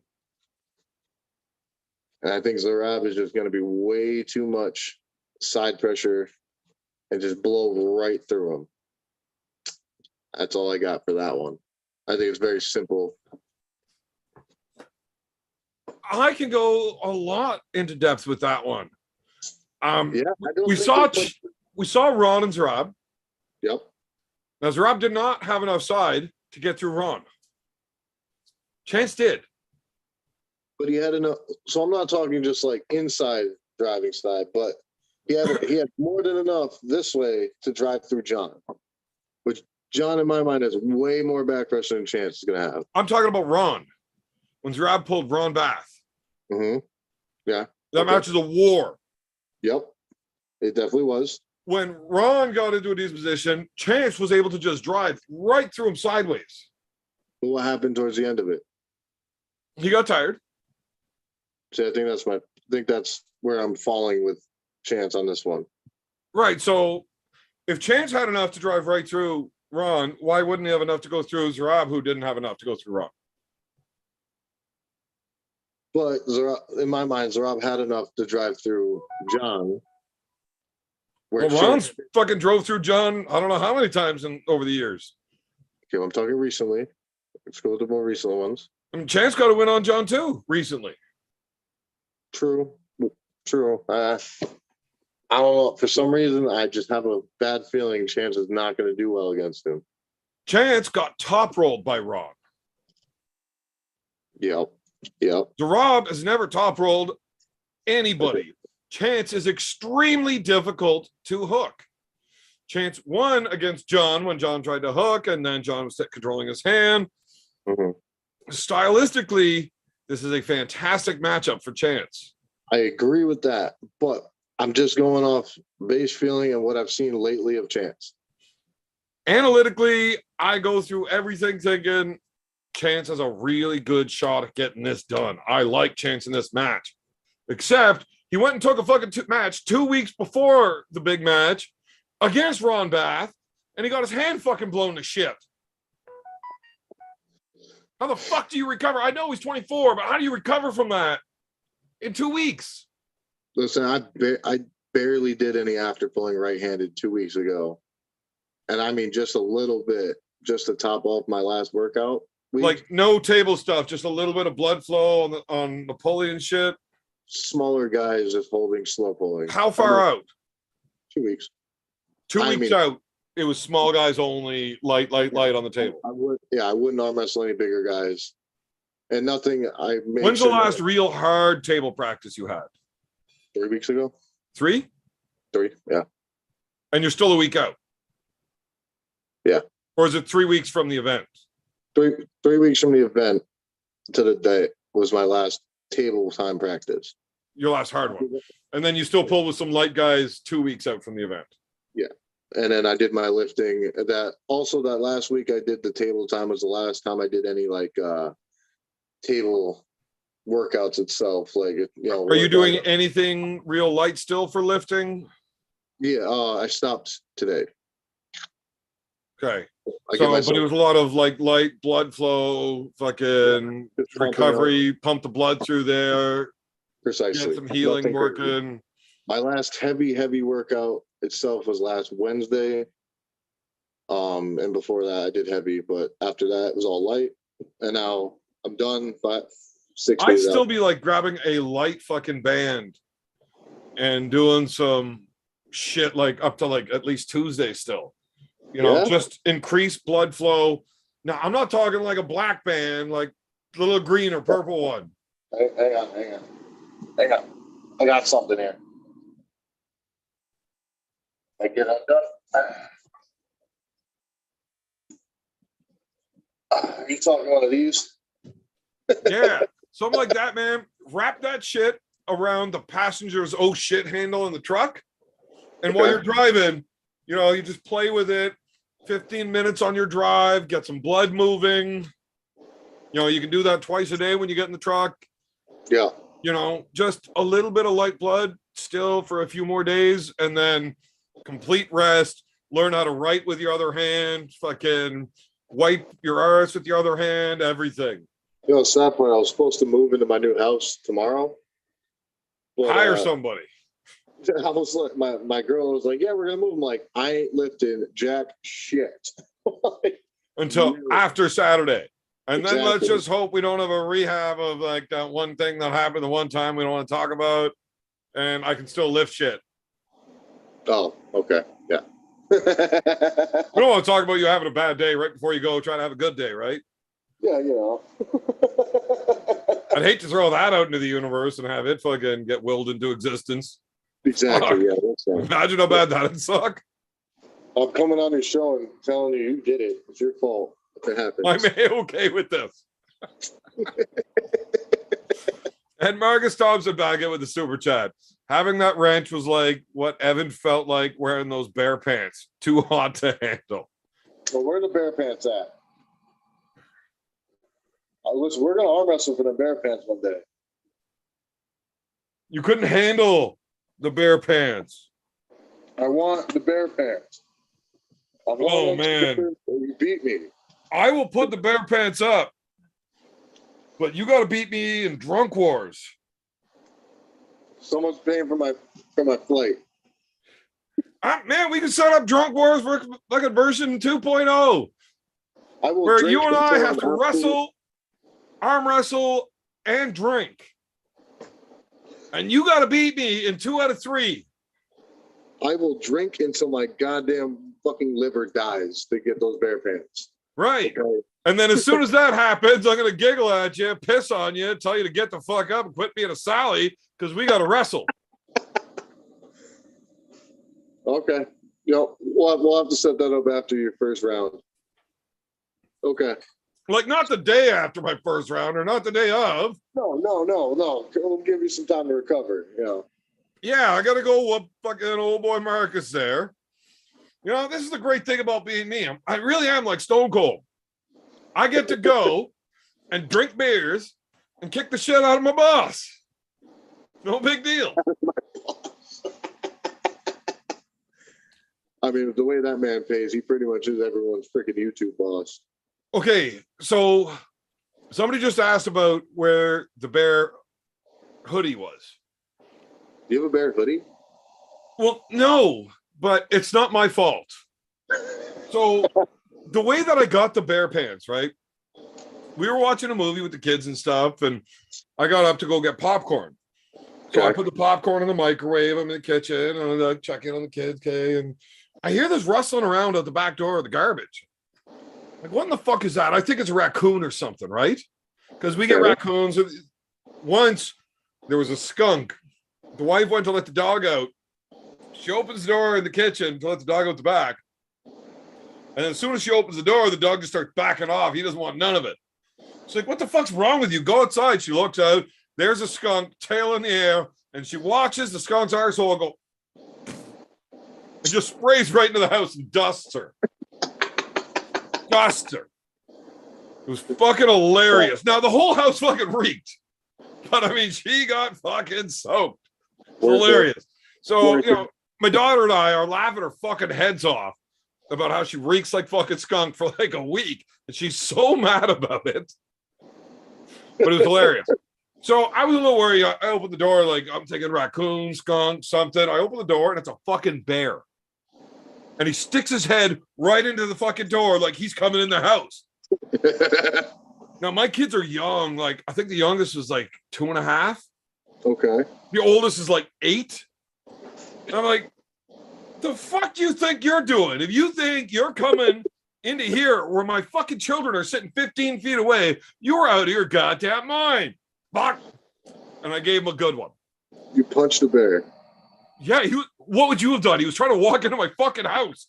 I don't know. I don't know if punching a bear is the first thing I'm thinking of, but. Well, it better be the first thing you fucking do if a bear tries to walk in your house. What are you going to do? Step aside and say, oh, come on in, Mr. Bear. Try the porridge. Eat my kids. No. Look, I don't care who or what you are. If you try to walk into my house and I don't know that you are absolutely going to be friendly with my family, I will fight you. And that's a fact. Oh, I punched the fucking bear. I gave him a good one too. Like I was terrified, you know? So I hit him and he turned around and he tried to fuck off. But I'd already hit him once. And I got that bloodlust going, you know, the adrenaline's pumping. I'm like, motherfucker, no, you do not. So I chased him. And I dove and I jumped onto him and I grabbed him by the arse. And I was like trying to stop him. And he just kept running and running. I ended up pulling his pants right off. I knew. But now here I am laying in my backyard. And I got these pants in my hand.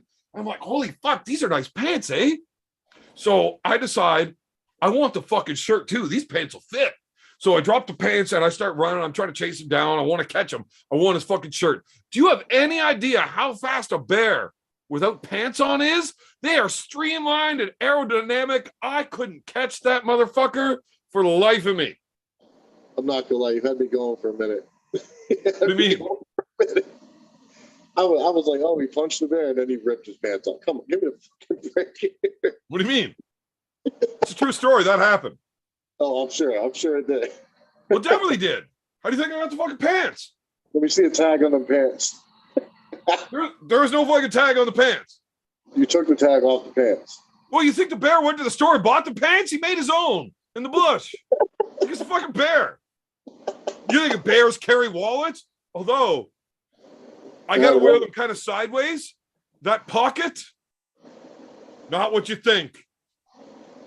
Not what you think. Bears don't carry wallets. You're something else, guy. Anyways, do you know Joyce King? Yeah.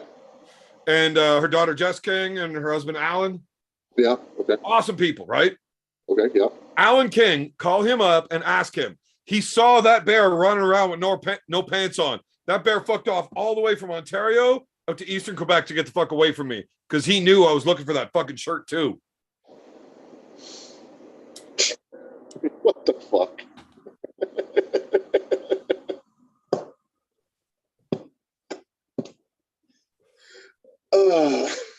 Dude. You got me speechless, bro. I'm telling you, that's a real story. The whole movie with the kids, the popcorn, the bear walked in and I'm like, fuck you. It was believable until you ripped the bear's pants off. Look, you can believe what you want. I'm telling you, that whole thing about the popcorn and the movie and punching the bear that tried to come into the house is all real. I'll believe that part. And then I tried to take his pants. That's how I got these. Okay. All right. You know what? My kid comes home from kindergarten and tells me, my teacher says you're just telling a story. That's not how you got the pants. I'm like, dude, you were sitting right there on the couch. Do you not remember when I had to fight that bear? Yeah. Well, where do you think I got the pants from? That's when I got the pants, because the kids remember the bear trying to come into the house. I was like, well, you can tell your teacher that they don't know what they're talking about. You were there when the bear came in. You heard me fighting the bear. Yeah, I remember. It was scary. I know it was. I was fighting a fucking bear in the kitchen. I'll give it to you. It's pretty badass punch a bear. I'll give you that. Trust me. I didn't do it because I wanted to be badass. Because a fucking bear tried to come in the goddamn house. Like, my kids are sitting 10 feet away. Trust me. If I have the choice, like, oh, you're coming in here? You know, I'll just fucking leave. You can have the house for a bit. I'm out. I'll come back later. We're fine. But the kids are right fucking there. No. I watched a guy fight a bear, a video of a guy fighting a bear over his little Shih Tzu or Yorkie or fucking something or other. The bear tried to come grab it. He scooped the fucking dog up, kicked the bear, punched the bear, and the bear fucked off. Okay. Black bears do not want to fight anything aggressive at all. Now, had that been a grizzly, wow, sorry kids, we're all dead. My bad. This isn't fucking Connecticut. I'm not carrying, like, we're fucked. Yeah. But it's a black bear, so it turns around and fucks off. It does not want to fight. Anyway, if you look up how to deal with a bear, if it's a black bear, you are supposed to fight it. Hit it in the face as hard as you can with whatever you have. A set of binoculars, use it as like a whip, ball, and chain, smash it in the face. 90% of the time it's going to run. 10% of the time we're never going to find out how well it worked. Okay. I'll play those odds though. Yeah, that's pretty good odds. I mean, you give me 50-50 odds of like stand still and do nothing. It might just walk past you. Well, that's not an option. It's walking into my house where my kids are. Yeah. I'm fucking hitting it. Either way. I give That's it to where you. those pants came from. Okay. You're gonna have to do a little better than just arm wrestling if you want to get a hold of those. I'm gonna have a pair. I'm gonna get them. One way or another. I'll fucking rob your house if I have to. Well, fucking hope you fare better than the bear did, Mr. fucking Bresnan. Because you walk into this house without announcing, oh motherfucker, you're gonna get one too. You ain't getting my pants, that's all I'm saying. Oh no, if I fucking give you that one, you turn around, try to run away, I'm gonna get those pants. I'm gonna get those pants. You better hope you can run fast without pants on. I don't run much anyway, so you definitely catch me. Man, I ain't ever running away from a fight. If I'm running and there's a fight, I'm headed towards it. I'll tell you what. All right, buddy. I'm gonna bring it back to arm wrestling a little bit now. Yeah, well, where else do you go from there? Bring it all the way back. All the way back. Nowhere to go other than back now. But Cataract and Gennady.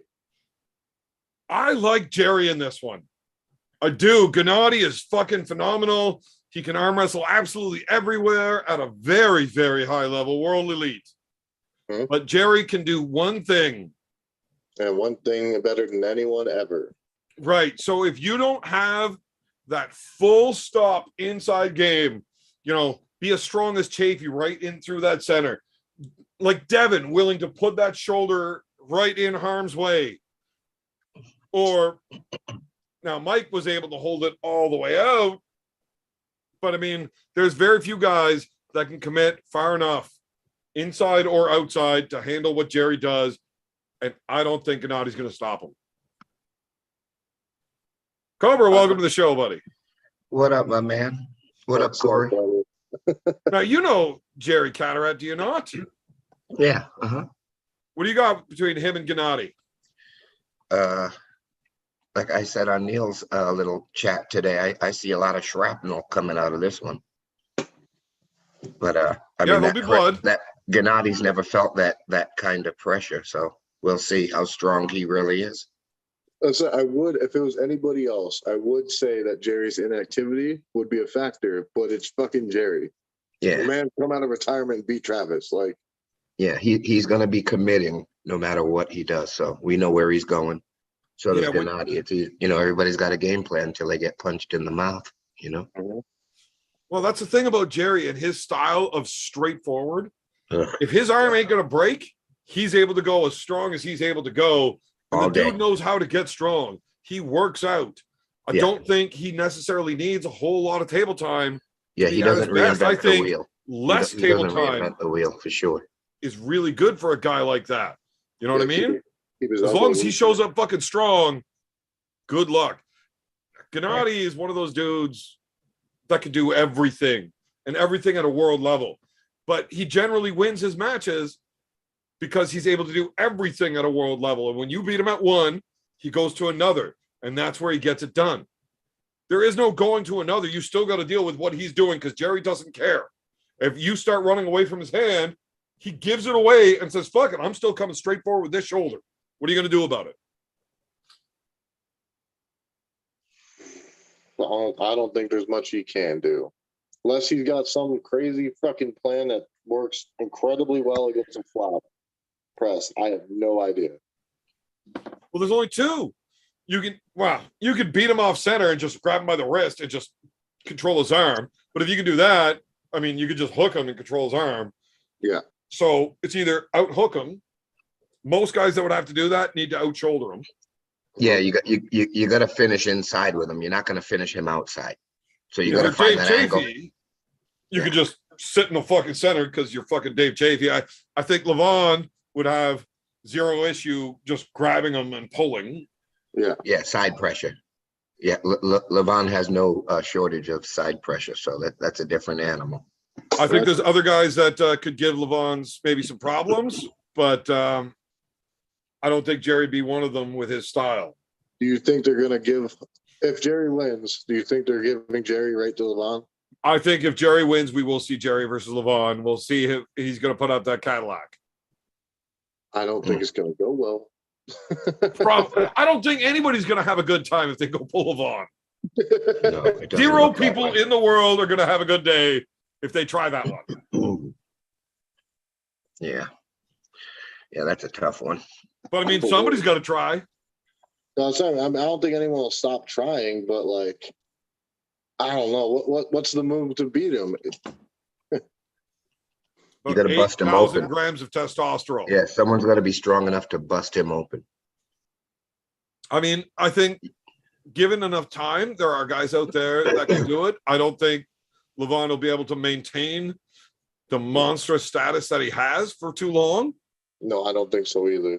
But I don't see anybody getting it done in the next year. No, Yeah.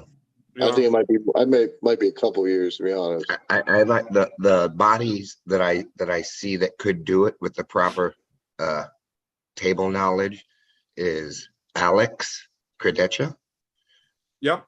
and possibly Derek Smith. Derek's a little old. A little old. Yeah. He's like my age. Yeah, he's a new arm though. Well, he's been arm wrestling for like 12 years. He's a new arm. He's new to being good. He's new. Because he arm wrestled for a lot of years where he didn't care. Yeah, He's new. But I I mean, would say when you start pushing into your 40s, yeah, arm wrestling is one of those sports where into your 40s is where you can really find out what you can do. So I'm not saying he can't do it. And Levon is far younger than Derek, but I think he's pushed his body so goddamn hard he will not be able to continue that level of monstrosity. That makes sense. So That maybe makes Derek can be one of the guys that can do it. But I think Corey West could get there too. very true.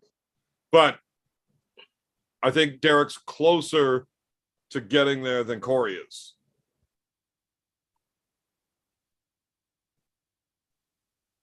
I'd like to see Corey and Derek still pull though. Absolutely. Just they both have so many awesome things happening. Like it doesn't make sense to take time out of this when we could drive and hook up with each other anytime. But we got this happening. Let's go do that. We'll deal with this whenever like if we get some downtime, whatever. You know. I'll let you on my camera there. What do I do? There we go. Sorry, I had to answer some messages. Would have been nice if we would have had Cobra for a lot of these other matches we went through, seeing as he's pulled a lot of these dudes. Yeah, right. Well, just the old ones. Yes, Carolyn, I'm aware Derek is 36 and in good shape. Hey, Carolyn. If Derek could put What up, it in, Fighter Frank? What up, Marcus Thompson? not have to work his regular job Forum in the anymore. house. And Marcus? Yeah, Marcus is there. Yes, sir. Soul, everybody up in here. Shmo, all right, fam. Whew. Now, It's hot out there for a pimp. couple of the matches that I did want Cobra's opinion on. Hutchins and Prudnick. I think Prudnick has the tool to top roll the shit out of Todd, but I fear that for Prudnick, there's going to be a slip first, second, or third round. And from what Neil told me, in this format, once the straps are applied, the straps stay applied. I think that would favor Todd. Was that new? Because that wasn't on any of the other East versus West. it Well, was more like IFA rules and all the other ones. here we go. I don't know. That'd be interesting. And if they stay in the straps, I think that favors Todd. But how violent can Prudnick's top roll be? The thing that scares me about that match for Todd is what Chance did to Todd in Michigan. Right.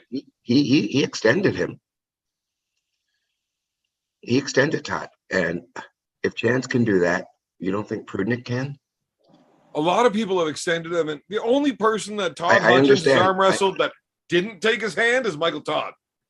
Yeah. I understand what you're saying, but Prudnick's different than these North American guys. Yeah. Not saying he's Superman, but he's really a dynamic athlete. So Prudnick's he incredible. I mean, I can see him having the confidence that if he does pop Todd out, jumping right in and finishing him. I across can the see wrist. Prudnick being such a cocky fuck that he decides to use that beautiful hook set that he has. There is very few people that can set a hook better Yeah. than Prudnick. And he can do it from out and high, you know. He's off of go. Yeah. The depth that he sinks in while burying shoulder it's incredible. That's good stuff. Yeah. Dude's amazing. I think he's gonna try to do it to Todd Hutchins. I don't in think he's one of gonna go these there rounds early. just to show off. I don't know if he's gonna try to do it in round 1 or in round 3, but I think he's gonna try to do it to show off, and we're gonna see what's up. If I'm him, round 1, I'm coming out the back door. Yes. I'm going to see how far I can slingshot around on Todd. Or in the back door and like fuck him right in the hind end.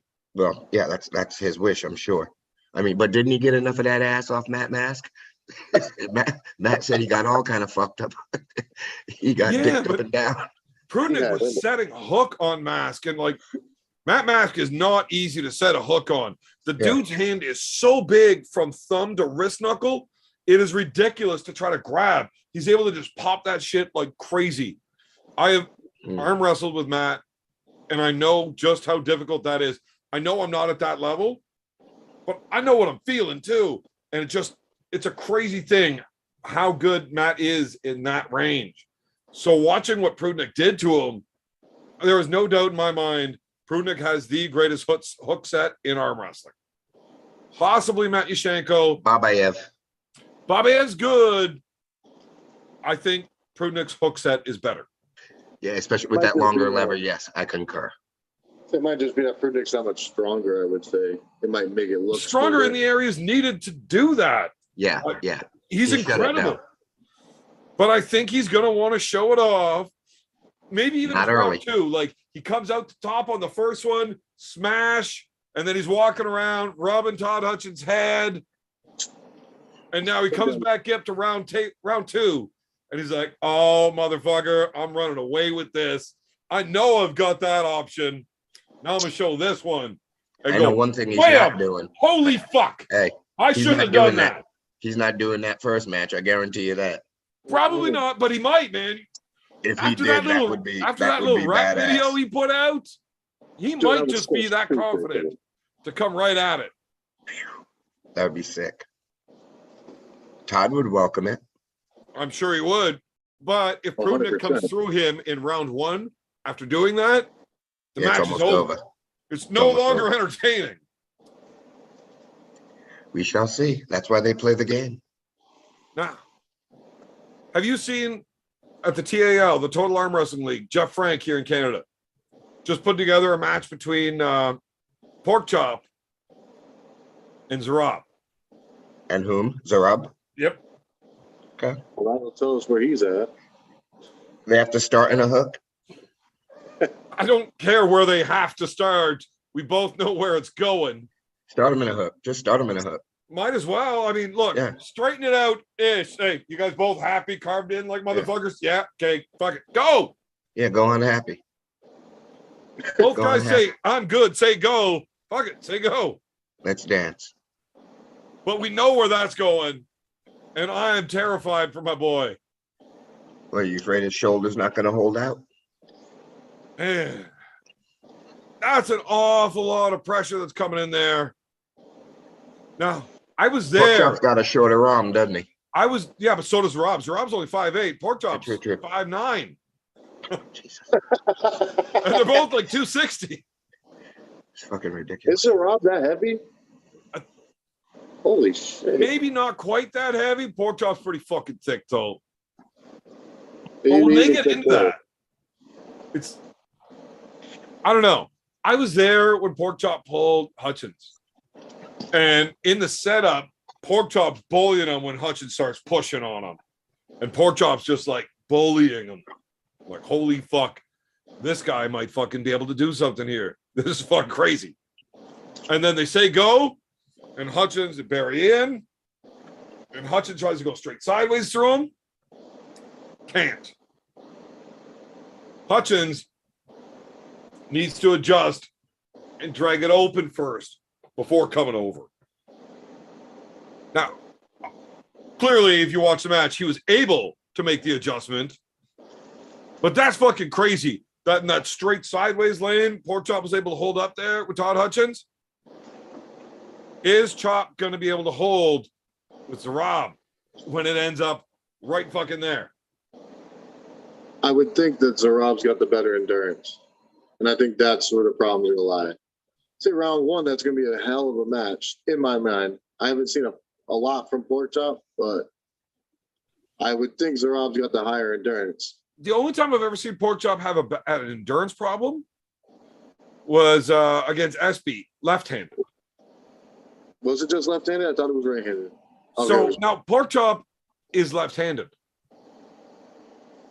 and but he's he running doesn't out of train energy. left-handed because nobody gives a Okay. shit about left. I'm not kidding. That's his words. He's like, well, yeah, but nobody gives a shit about left, so I just train right. What's with you Canadians just training one arm? Nobody cares about the left, though. You can win tournaments, but you're not getting a big match because your Yeah. left's good, unless you're Travis. But Travis doesn't get good matches because his left's good. He gets big matches because his mouth's good. True. And promoters like that because Travis swallows.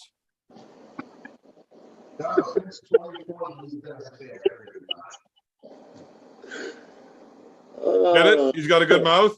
He swallows. He likes to blow promoters. He's making fun of Travis for like smoke and pull. Oh, I got it. No, Oh, okay. Well, I wasn't sure. Like the way you were giggling, I thought it would explain just in case. It was funny. Was I not supposed to laugh? Because fuck Travis. That's why.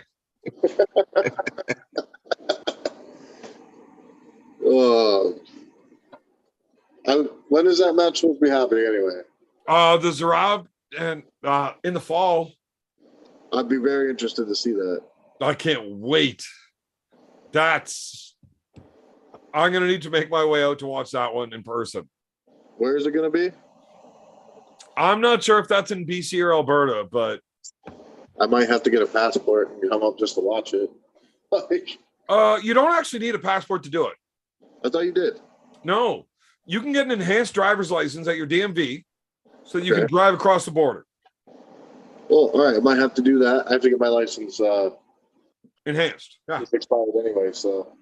So then once you drive across the border, or for you, you'd probably be better off to get your enhanced driver's license and then fly. If it's out in BC, fly out to Washington Yeah. and then drive up. Yeah. Because a flight from fucking Connecticut to Washington is like $200. Say, But one way or another, I might have- the flight to BC is going to be like 900. It's still not terrible. Yeah, but for $200, you fly to fucking Washington, and then for $150, you rent a car and drive up. Yeah. I might have, like I said, I might have to do that. Plus, you don't have to wait fucking 4 to 6 months to get your passport in. You just walk into the DMV, get your enhanced driver's license, you drive across the border. I might have to come watch that one, buddy. Not gonna lie to you. That's awesome. And maybe we can get drunk and wrestle over a pair of bear pants. Hell yeah. But we have to do it while the match is going on. So that way they pay attention to us, not the match. See? Just to complete fuck the event. We got to get your YouTube views up, man. I don't give two fucks. Look, man, I do this shit because I enjoy doing it. People want to watch, fucking feel free. If you Try don't, to get that YouTube money. yeah. Look, if Marcus tells me we're wrestling during the match, we're wrestling during the match.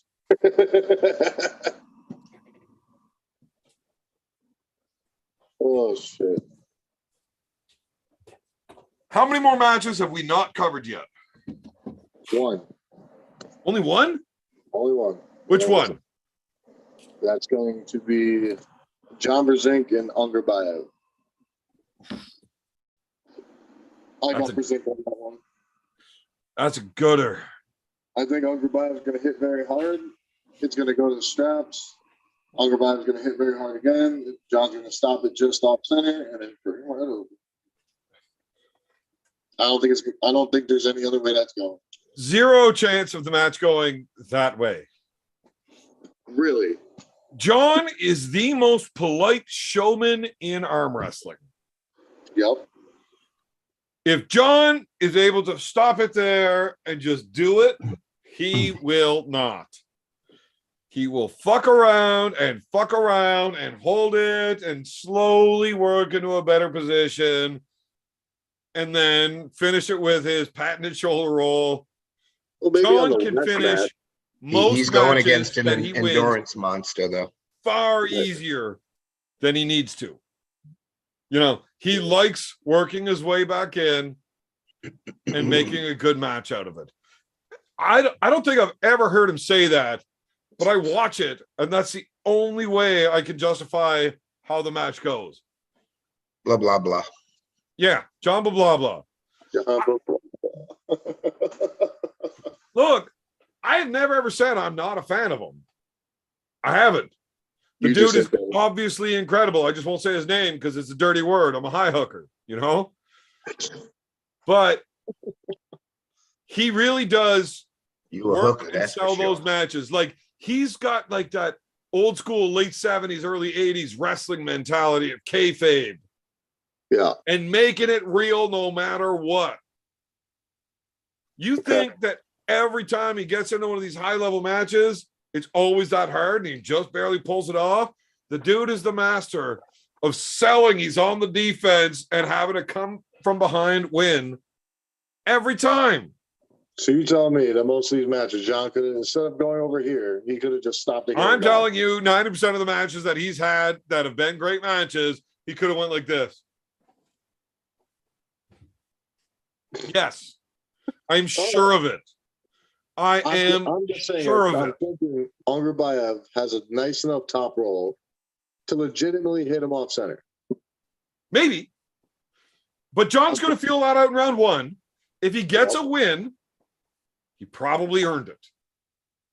Okay. But when John gets the win in round two, round 3 and 4 would have followed up even faster if he decided he wanted it to. But he's already secured what he wants, and he's going to bleed it out and make it look good. Because that's what John does. And he will never admit it. But I'm positive that's what he's doing. It makes a lot of sense. It really does. It does, especially with the old school era he comes from. Look at wrestling back in the day. It is all a story from the beginning to the end. The babyface, the good guy, needs to lose for a bit. He needs to be seen struggling so that come from behind rocky finish is more appreciated. and he I hate- sells it I hate that he better calls it that. than Oh, even the you're pro goofy. wrestlers You're did. goofy. You're goofy. You're Right. gonna tell me that Yoshi, Blah, blah, blah. when he pulled Yoshi, Yeah. Oh, God, when Yoshi screamed the last that hit. wasn't a fucking show John was putting on, Yeah, working after into he, that after he shoulder figured roll. it out. But man, Yoshi thought he died when John hit him inside that last match. You don't think John could have done that quickly, Yeah, easily yeah. from the beginning? Yeah. No, he didn't have the confidence to in the beginning. Now, see, that's where we differ. I think John sold that very, Hello. very well. I hate that I'm thinking about this now, and it makes sense. going on? Weird Out of that the all- fucking drunk Canadian that's out of his fucking mind just picks these things out and he sees what others don't. Like, I just hate how that makes sense. Whether it's true or not is whatever, but it makes sense. This is the sad part. We will never ever know if it's true because, like those old school wrestlers, kayfabe to the grave, he will never admit. God, I hate this. No, that out of all the hours of videos I've watched with John Bridgman, I fucking know you're right too. The thing that doesn't change what he did. He would start matches knowing that he could get there. So this transition, when he does get there, looks better. Yeah. Now, don't get me wrong. There's been a lot of matches where he lost, tough, hard matches where he couldn't get there, right? Mhm. But there was a lot of matches that he could have done it a lot easier than he did. Doing it for the entertainment value of it, basically. But he sells the come from behind victory and how hard he had to gut that out to be the golden boy. I am 100% positive of this. Nice. And that is literally why I have as much respect for him as I do. It's Honestly, incredible what he does. It really is. honestly, that makes it, in my mind, that makes those matches even better for me. Because that you have to work to hold somebody in a spot and make it look like you're losing to come back to win. Absolutely. It's probably fucking 5 times harder than just winning. Right. He could have made it easy day all the time, but you don't get called back and paid more money if you just dust these dudes. All right, so They can give you the #1 European or the number fucking 73 European. John's coming over, making it a match and winning. But it's a match. Yeah. Damn, all right. So I know what to do with Austin now. He's not down there. He's not laying it all out, fucking barely struggling to hold on. He ends up holding, but he's always got his pronator engaged. He's always got something. He's always got what he deems he needs to hang on. He's like, fuck it. We'll let everything else go. I'll hold on. Mhm. And I didn't know this until 2018. I went down. Your dad was reffing. I had to pull Worley Yeah. in New York. And after I crushed Worley so bad the first round, the promoter comes over to me. He's like, hey, dude, you're the main event. Can you like slow this the fuck down? Like, you can't just crush him like that. Like, it's a main event. It's like, what do you want me to do? Give him my hand and take it back? It's like, can you? Like, I don't know. We're going to find out, though. I'll try. So we go out there and I let Worley bust my cup. And now I have to work. I kept my rotation and I let him bust my cup. And then we worked it until I got my cup back and I finished with a full shoulder press. And I've watched the matches since then. I'm like, motherfucker, I know what that guy's doing. No, man, a lot of matches make sense now. Fucking hey. That's like mind-boggling to me right there. It's like all these times I'm You like, keep digesting and processing all this new information. I've got Okay. something to digest and process myself here. Brian Nagy just commented in, hey, Beer Man, I remember you saying the donation cap was $500 for a super chat, but Bisping was live last night and someone super chatted him $1,000. Was it $1,000 or was it in some other currency? I don't know. But if it was $1,000 American dollars, then Marcus and I have to have a little chat about him lying to me. because I was going off the information I was fed, and I just assumed it was real. But then again, Marcus can't figure out how to be a beer fucking drinker on the channel, so maybe that's just the kind of guy. That's how he rolls. Fucking Marcus, you can't trust some Irishmen. But you know what, Marcus? Do you drive a Honda Civic or a Subaru or maybe a Mitsubishi? Because if you do, fuck your Honda Civic. I have a horse outside. Check that. Wait a minute. Wait a minute. Did you just say Mitsubishi, Subaru, or Honda? Yeah. What do you got against Subis? What? What do you got against Subaru? Why? I drive a Subaru. I don't. I drive a Harley. Fuck your Subaru. I got a horse outside.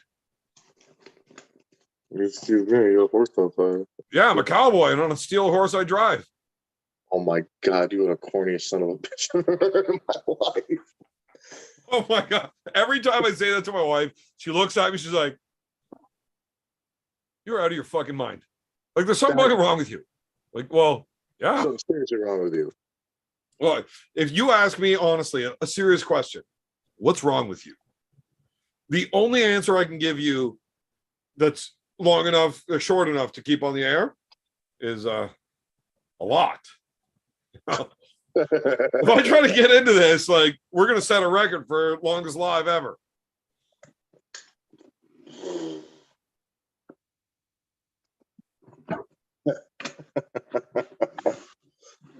Fuck Hondas, though.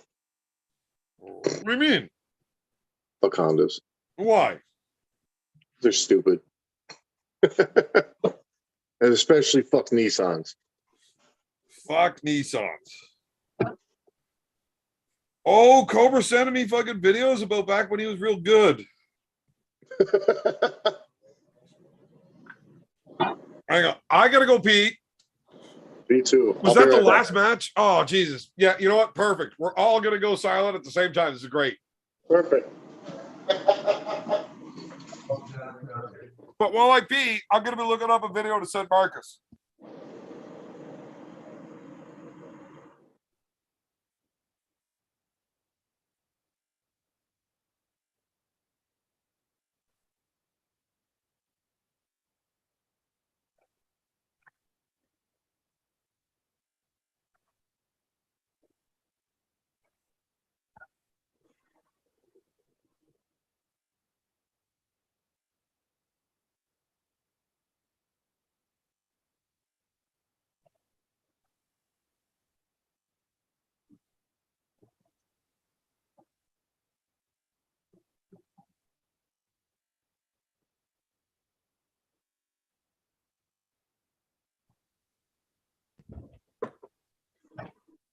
Well, those guys need piss buckets right next door.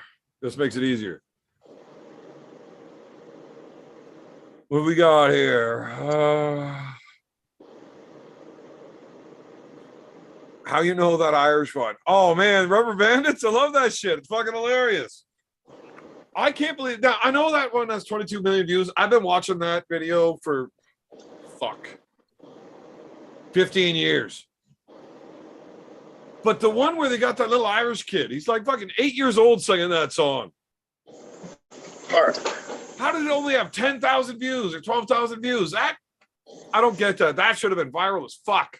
What are we talking about?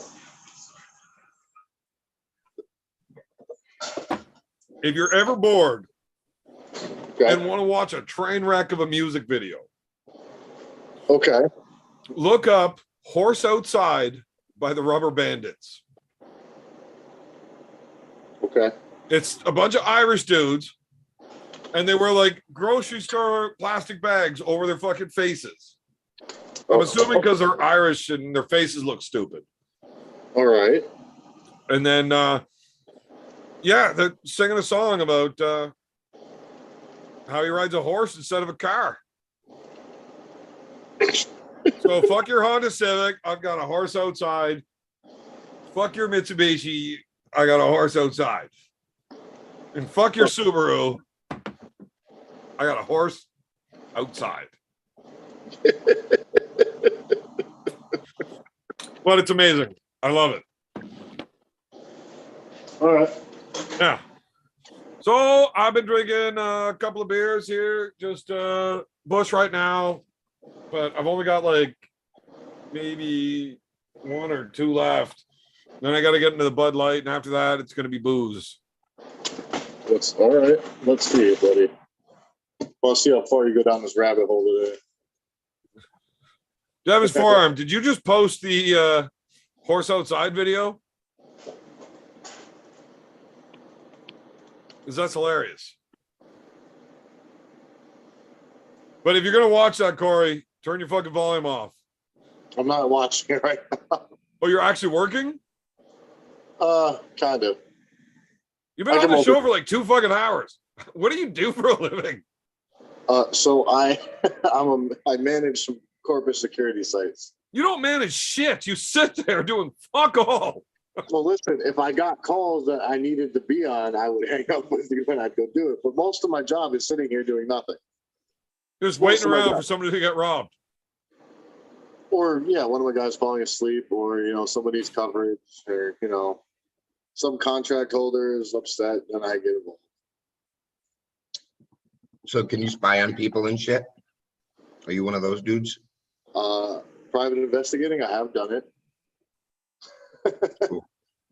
Wow, your eyes got real shifty when you answered that. What are you, fucking CIA, NSA? What are you doing? No, just private. I did work with the FBI last summer, though. It's kind of nice. I think I saw that episode on Blacklist. Yeah. I was like, fuck, I whooped that dude's ass arm wrestling. I know him. Oh, I hate you so fucking much. I would too. I mean, fuck, I lost a bone. You know how bad that makes you? That was apparently very bad. Fucking shit. Complete shit. You got beat by the guy Bowen beat? Apparently.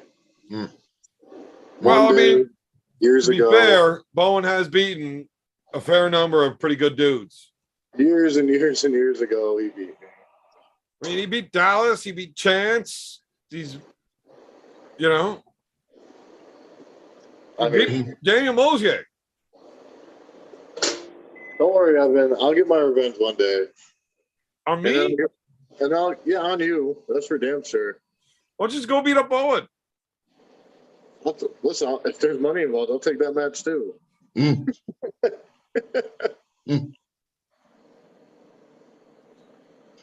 Well, that's one way of doing it.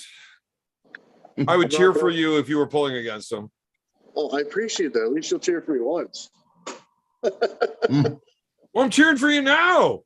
Oh, are you? Oh, see, I figured you want Austin to win. Well, not after he called your dad a fucking Democrat. No. I told you, I saw those pictures. The dude's already winning. He might have Down syndrome, but fuck, that's a good trade. Hey, listen, some people got that. But who knows? You never know. It could last like 2 seconds. So he might not be that blessed. That's all I need. I don't know. Who do you plan on pleasing with that thing? Me? That's all I give a fuck about. Look, I'm gonna roll over and I'm gonna hand you something all fucking bright and squiggly that vibrates and say, finish yourself. I'm going to sleep and I'm out. I got what I was looking for. We're done. I mean, you're not wrong 90% of the time. I don't know. There's something about getting the whole pleasure train going on there. Gets the blood pumping. I'm cool. I mean, whatever floats your boat, man. I mean, hey, look, I am a giver. If that's what she says she wants, I'm in. But let's do that first, because as soon as I'm in, I'm out. You know? Yeah. You bump and dump. No, I am not green screening. This is a real background. I don't know how to do that green screen bullshit. I actually took a picture, well, not of the banner, but of the image that the banner was made from. And I tried green screening off of it. Just I moved too fast, like lightning. And then it fucks everything up. All right, so what's the date that Oh, you Marcus laugh is- about it, but that bear didn't think it was too fucking funny. Apparently Hey, not. You got Evan. his pants. What's up, Cobra? What's the date when Marcus Thompson's gonna whoop your ass? Ooh. September 5th? September I 5th. love how he doesn't deny it either. What's he going to whoop my ass in? Do I think I'm going to beat Marcus Thompson in a judo match? No. No, I don't. That's why you guys I should am do not judo a fucking first. judo player, and I have done enough combat sports to know when I go up against an elite world level dude in their sport, I lose. Your nose gonna hit the mat. I wrestled flat on my back. If my nose hits, I get to fight. It's gonna be my back, and I'm gonna Oh, lose. your back's gonna hit it, but that nose gonna drag on things. Watch. If my nose hits the mat, it's because my back got pounded so far through it. Like, so I'm not in any way delusional enough to think I could fucking compete with a world class, like a European champion judokan in judo. There's no fucking way. I'm not a judokan. I wrestled at a high level. I've wrestled against elite world wrestlers, and I know how that goes. And I'm good at that. Right? You ever thought about this getting better? I thought about it, but then I started arm wrestling. No, that'll But I've do it. arm wrestled against elite level arm wrestlers, and I know how that goes. Right? But I have wrestled elite judokans in wrestling, and I'm just fine. But as soon as we kind of switch the rule sets, I get fucked up hard. It's not cool. I've done jujitsu. I have won jujitsu black belt tournaments, right? Against black belts. But I mean, they weren't good black belts. Like, those were like the guys that just kind of got their black belt. Nobody knows how. Yeah. I've also competed in jujitsu against guys that were real fucking black belts, and I got my shit tied in knots. I know the difference. A long time ago. I stopped doing wrestling a long time ago, buddy. If this is a fucking judo match against Marcus, who has won the UK championships, I will definitely fucking lose and lose badly. That's a fact. But I'm going to win the drinking and the arm wrestling. We never know. Maybe he's won these competitions and they just suck over there. You ever think Right. of that? And they do suck at wrestling. But they don't suck at judo and they don't suck at kickboxing. And he has been a UK champ in both. Okay. So no, All right. I do not think I would win. I don't even think I would win a fight against Marcus. Man, have some confidence in yourself. A mixed martial arts fight? No, well, here's the thing. That's not going to stop me from trying. And I would do it. I'm not worried about losing. If you're worried about losing, you're never going to find out what you got. Okay. You know, would you take a match against Austin if you were worried about losing? The option is there. You might lose. Well, You're yeah. going there to win, but there's always the option of losing. You would have never entered that tournament where I whooped your ass if you're worried about losing. True. But you're never going to get any better if all you're doing is taking easy matches that you know you win. You got to find out where you are and how hard you got to train. You got to be looking up. If you don't ever take losses, you're not on the right path. You are not pushing yourself. I'm not afraid of losing. That's not going to stop me from trying. I would arm wrestle Devin for money next week. Now, I'm pretty sure I'm going to fucking lose, but I'm still going to fucking do it. And it's not like I'm going to try not as hard because the guy's probably going to win. It doesn't make sense. I will go as hard as I can and try to win every time. But I'm still realistic. Like, I'm not fucking stupid. If I try to kickbox a fucking UK champ, whenever I've got no kickboxing credentials I'm probably going to get my face punched in. I'm going to eat a fuckload of leather, you know? And I'm hoping it's just leather and not fucking shin bones, because fuck, that sucks. That it does. Yeah, I'd rather eat leather than a shin bone. Fuck me. That's stupid. In a wrestling match, though, I don't think I'm at a disadvantage against this guy. I shoot low, I stay low. He's not, and he's never going to be able to tie me up high enough to get under me to throw. I He's probably understand. got The better difference hips between than the you, two. bro. He's probably got better hips than you. He gonna beat your ass. But my hips are going to be goddamn near on the ground. It's a wrestling match, not a judo match. Fuck. We'll see. We'll see. That's the thing about wrestling. I can do a lot of maneuvers that I'm allowed to do in wrestling. That if you were to do an MMA, you're going to get punched in the fucking face for. But this isn't MMA, so I'm allowed to do it. That's why I said, if he's that good at all these things, I probably wouldn't beat him in a fight. But in a straight wrestling match, I do believe I will win for those reasons. He gonna throw you around, man. Yeah, if I were to Ragdoll your stand up, ass. I would agree with you. But He I will gonna not. ragdoll your ass. I'm going to be low, and I'm going to be shooting knee low. That's it. Better. Well, yeah, I'm not fucking stupid. I told you I'm not a fucking idiot. Like, I understand how this works. I try to stand up and get cocky. I don't want to be Prudnick trying to sink hook on fucking Todd Hudson to show off and getting fucking smashed. I want to win. Everybody wants to win. Cobra, how about you come over here and fight Marcus Thompson for me to show me how gangster you are? Marcus and I got it together, man. It's slow motion. You the one gonna get your ass beat, not the pimp. Well, Cobra, how about after I whoop Marcus's ass? I'll see send you you. some ice. I'll send you some ice. I'm gonna come whoop that ass afterwards. Boy, all that's gonna do is make you sore, son. And you gonna make me a steak dinner. All that's gonna do is make you sore. Yeah, but sore with a Come this full way. belly and a steak dinner. I'll feed you. I'll feed you. He's nuts. I want to try one of them Wagyu things. What? Wagyu things.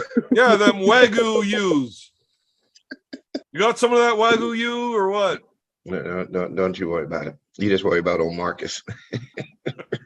He gonna beat your ass like schoolboy would. You know, I actually tried out for the Canadian Olympic team. I wanted to enter the women's under 135 pounds wrestling, judo, and boxing. And they were like, dude, you're a 265-pound man. It's like, don't tell me how I feel. But they weren't buying it for a second. Apparently, you actually need to be going through hormone treatments for 3 years before they'll let you even try to do that. Oh, you haven't been? No. How'd These you get tits are them all titties? mine, buddy. How'd you get them titties? They're all mine. My He word. made them himself. It's a lack of off cycle. That's what that is. Oh my God. What a shame. Right. No, I thought my estrogen levels would be high enough, but they're like, no, that's real estrogen in you. You need to have enough fake estrogen in you for years to qualify. I'm like, that's fucking horse shit. I did, though. I wanted to go to the Olympics for Team Canada and beat up all these 135-pound girls. They also said I needed to actually make the weight class, which is ridiculous. Should have protested. If I believe I'm a girl and you can say that's okay, why can't I also believe I'm 135 pounds? It's 2022. We cannot assume how you feel. Right. How do you get to tell me which ones I'm allowed to believe and that are okay and the rest aren't? That's the way of the world. I also wanted to go to the Masters division because, Do you look old enough? well, they didn't have much of a hard time with that one.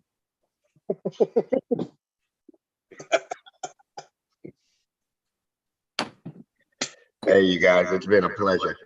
Bear Man, I'll catch up with you. Cobra, Corey, keep an eye on him. I can't wait until we get to do our little song and dance again. Yes, sir. Rather I'm up in disappointed 6 hours. I got a with busy your one tomorrow. politeness, though. Power of the people. Train hard, train smart. Good night. We're gonna Good need a night, little buddy. bit more fire from Cobra next time if he wants to keep being a guest. I'm not okay with this whole being friends on camera thing. It was awfully nice to you today. That's what I'm saying. It's Now, weird. don't get me wrong, I love Cobra, but we don't have him on the show for him to be polite. It's because he's a ruthless fucking savage. It's hilarious. Hey, Cart, can you like turn your camera so we can actually see your face while you're eating? No, I don't want to eat on camera. Give me 2 seconds. I'm almost done. Yeah, but I want to see what you're eating. It's fucking Well, right ramen now- noodles, isn't it? No, right now it's just potatoes and gravy. Let's see it. No, because Don't be weird about it. Look, we all know you're fucking eating. No, I don't. I know everyone knows I'm eating. I just don't want to like have my face right here on camera while I'm Yeah, eating. no, eat there. No, I don't want it. No, man, you fucking seem like my 16-year-old daughter who only shows this corner of her face when she's on camera. Listen, I was perfectly on camera before. I'm just eating real quick and then coming back. Yeah, well, I mean, if you got to eat while you're on camera, but just fucking eat while on camera. Don't be such a pussy. There's a little too much gravy to potatoes, so it's kind of soupy now. Just get a straw. You'll be fine. I could drink this with a straw, to be honest. I'm a fucking eat on camera. I don't know what this is, but I gotta eat it. I went to Wendy's earlier and I got myself a burger. Oh, we got a little JBC. You know what? Cold tomato is amazing. Ew. You said Like tomato? a goddamn man, Corey. Dude, Proud, tomatoes, proud. tomatoes are fucking gross. I love potatoes. What's wrong with you? You said potato or tomato? Well, that's cold tomato. Tomato for the Yeah. tea. Yeah. Oh, here, hold on, just for your view audience. But here's the Better? thing. Some people pronounce it tomato, and some people Yeah. pronounce it fuck you. You know? It's different for everybody. My brother actually had a t-shirt that said that. And some guy got into his face at the bar and said, "Your shirt's offensive to me. Take it off." That's a quick way to get punched in the face. Now my little brother just starts giggling about this. He's like, "Wow, your attitude's offensive to me. Take your face off." And the guy just starts freaking out. "What the fuck did you say? You're gonna cut my face off?" I'm like, "No, I just said that your face was offensive, you know, with your attitude. And you should remove it if you want me to remove my shirt." But by this time, I'd made my way through like the crowd because I saw it going off. And I'm standing beside him. He's like, "Well, you know what? Fuck it. He'll take my shirt from me and your face from you if you want." I'm like, "Are you fucking kidding me, man?" He's like, "What? I saw you coming." People are something else nowadays, man. I actually had to chase my nephew through the bar one night. Wait, is this one of the ones you had on the first night you had me on? Okay. Was it whenever it was my brother and my nephew? Yes, and they were duct taping him to the chair. And... Yeah. So my nephew, he wins the national title in the youth. So we want to celebrate. He's got a little ID that says we're good to go. So we go out. You're not allowed partying here in the bar, but we're in a different province with a different drinking age. So he was allowed. So we go out. When you've got a young lad partying in the adult class after just winning a national title, kids through the roof, that's why drinking ages are not the same. Like some places realize, no, they're still dipshits. We don't let them drink yet. This place, a lot of it. Makes a lot of fucking sense. So I got to chase this kid through the fucking bar all night, all right, drunk as shit. Finally catch up to him when he's like sneaking through people's legs and fucking off. And I'm like a bull in a china shop trying to catch him. I finally catch up to him, and some big dude's in his face. Like, apparently he said something that the guy didn't like towards his girlfriend. And I get there just in time to hear him saying, "The fuck are you going to do about it? You know why you can't do shit about it?" And he pulls up his medal. "I'm a national champion. Plus, he's too fucking big." Now, I had just gotten there to hear that part. Like, motherfucker. I grab him and I yank him around. Step in front of the guy. I'm like, he's right, though. I am too big for you to do anything about this. Let it go. But what are you going to do? Like, fuck's sakes, kid. Don't be an idiot. You're right, but fuck. Like, why do you got to be like that? Because it's fun. I mean, your night was way more entertaining because of it, right?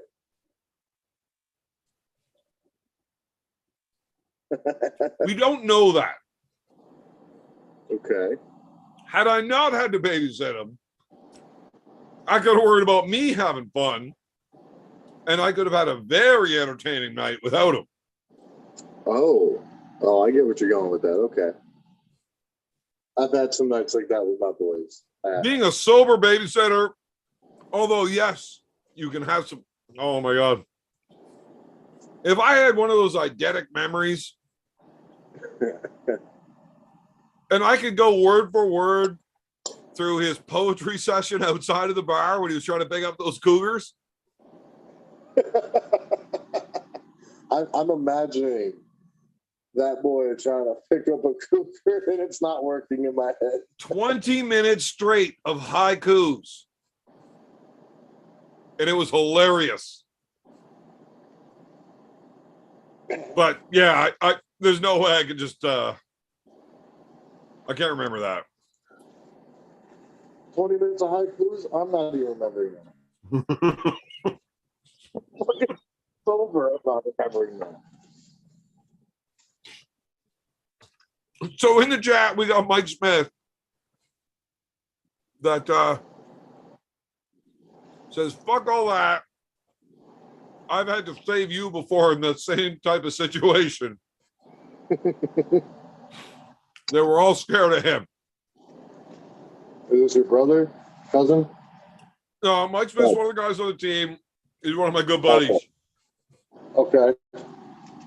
So Mike was very new to arm wrestling at the time. And we go to an event.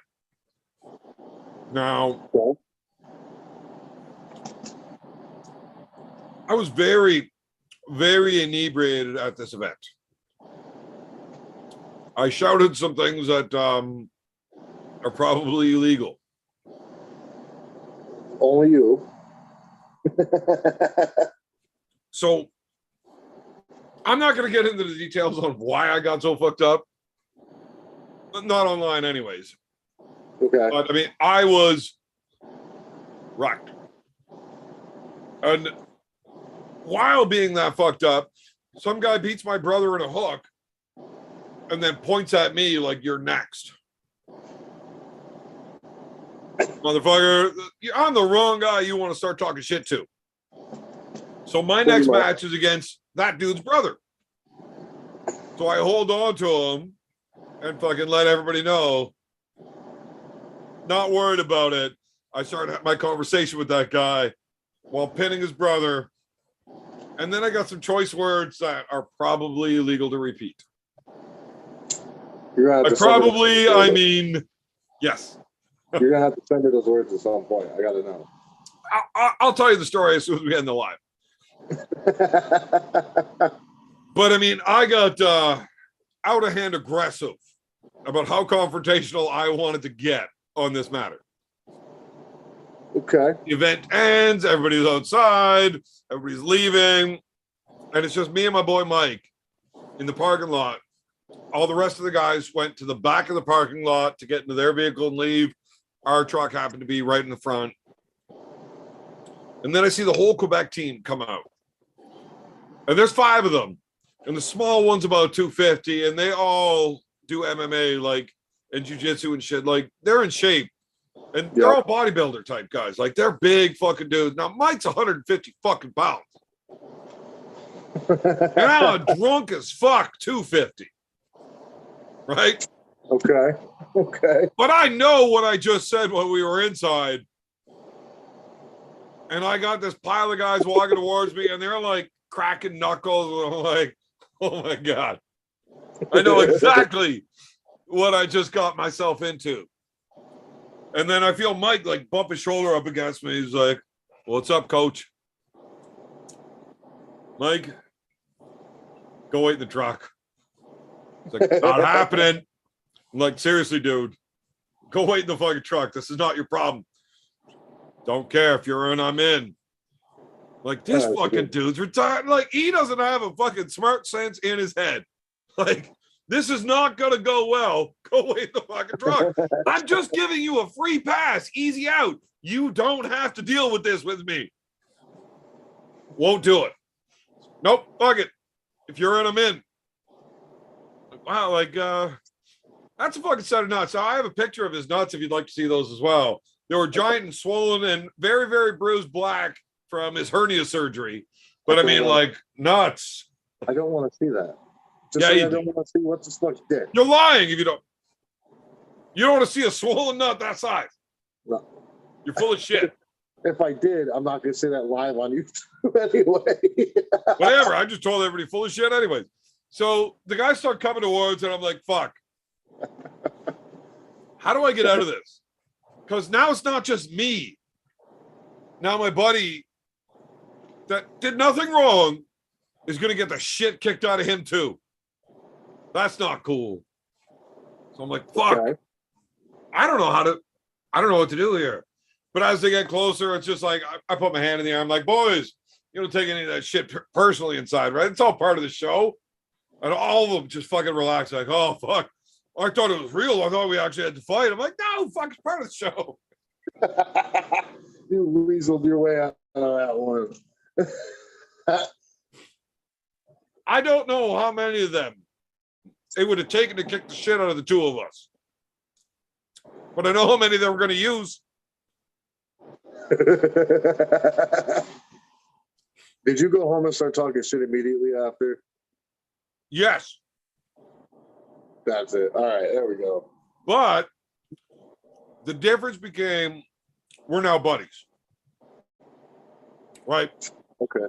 All of my shit talking to them got far worse after that. Because we're now buddies.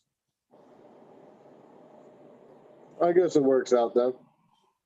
So I wouldn't have tried to work my way out of the shit kicking I deserved if it wasn't getting the shit beaten out of my buddy that did nothing wrong except decide to have an idiot friend.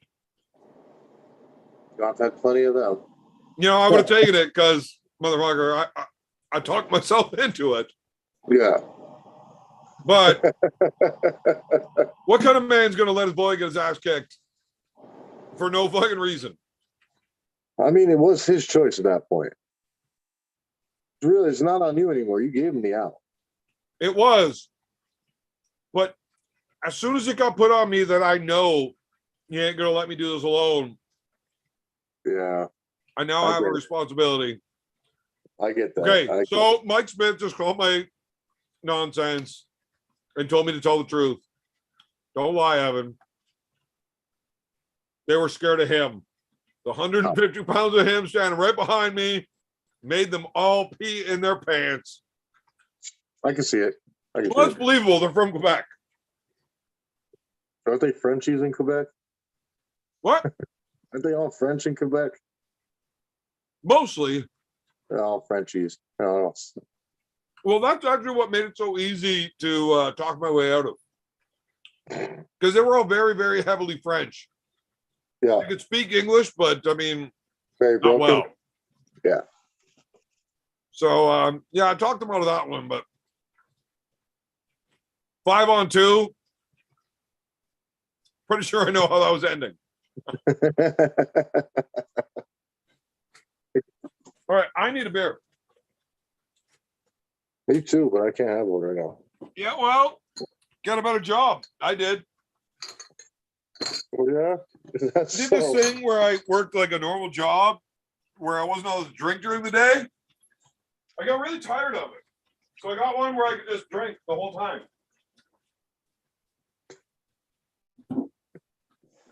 Oh, I don't drink that much anymore, though. That's the problem. What? Said I just don't drink that much anymore.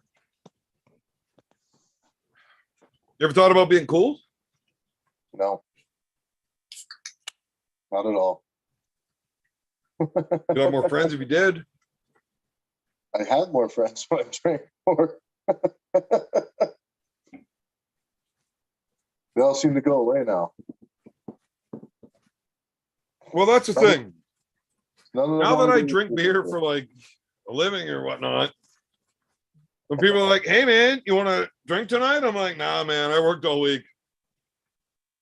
Like, yeah, but I just want to drink some beers and relax. I'm like, fuck, drinking beers that's work. No, I love drinking. I do it all the time. Oh.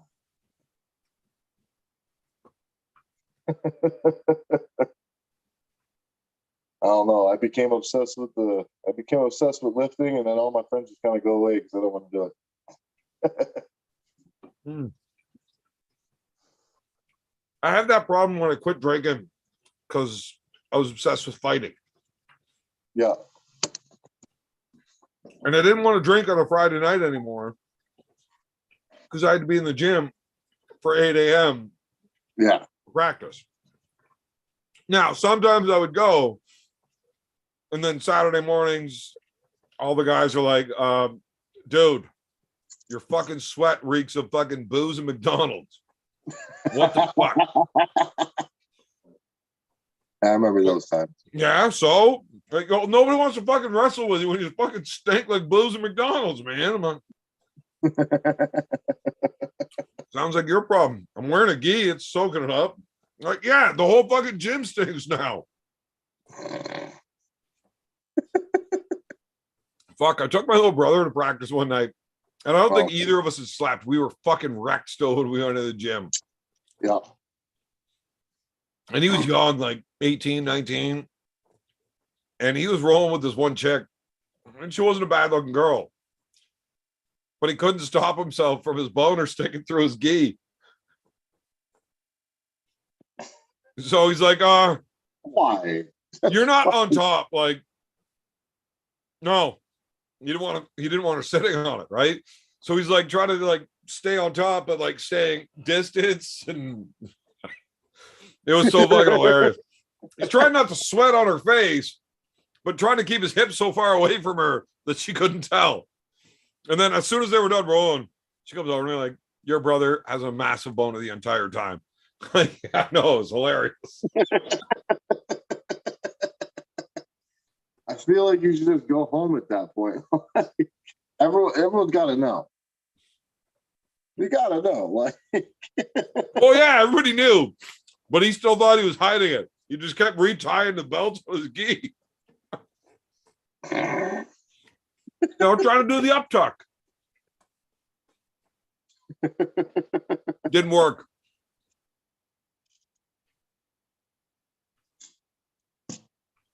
oh man, it's nice. You know what? This is a great time to end the show. Oh, okay. And then don't fuck off, Okay. because I'm going to tell you the what I said in that bar that pissed everybody off so bad. Oh, fuck yeah. All right. I don't know if this is one of those stories that will ever make it into the members section on my channel, because Can it? I don't think so. So I don't know how that works. Well, you can give me your opinion on it afterwards, and maybe I'll let people know. So But for everybody else, you guys have a good night, and we will see you on Tuesday for Beers with Bad Company. Have a good night, guys.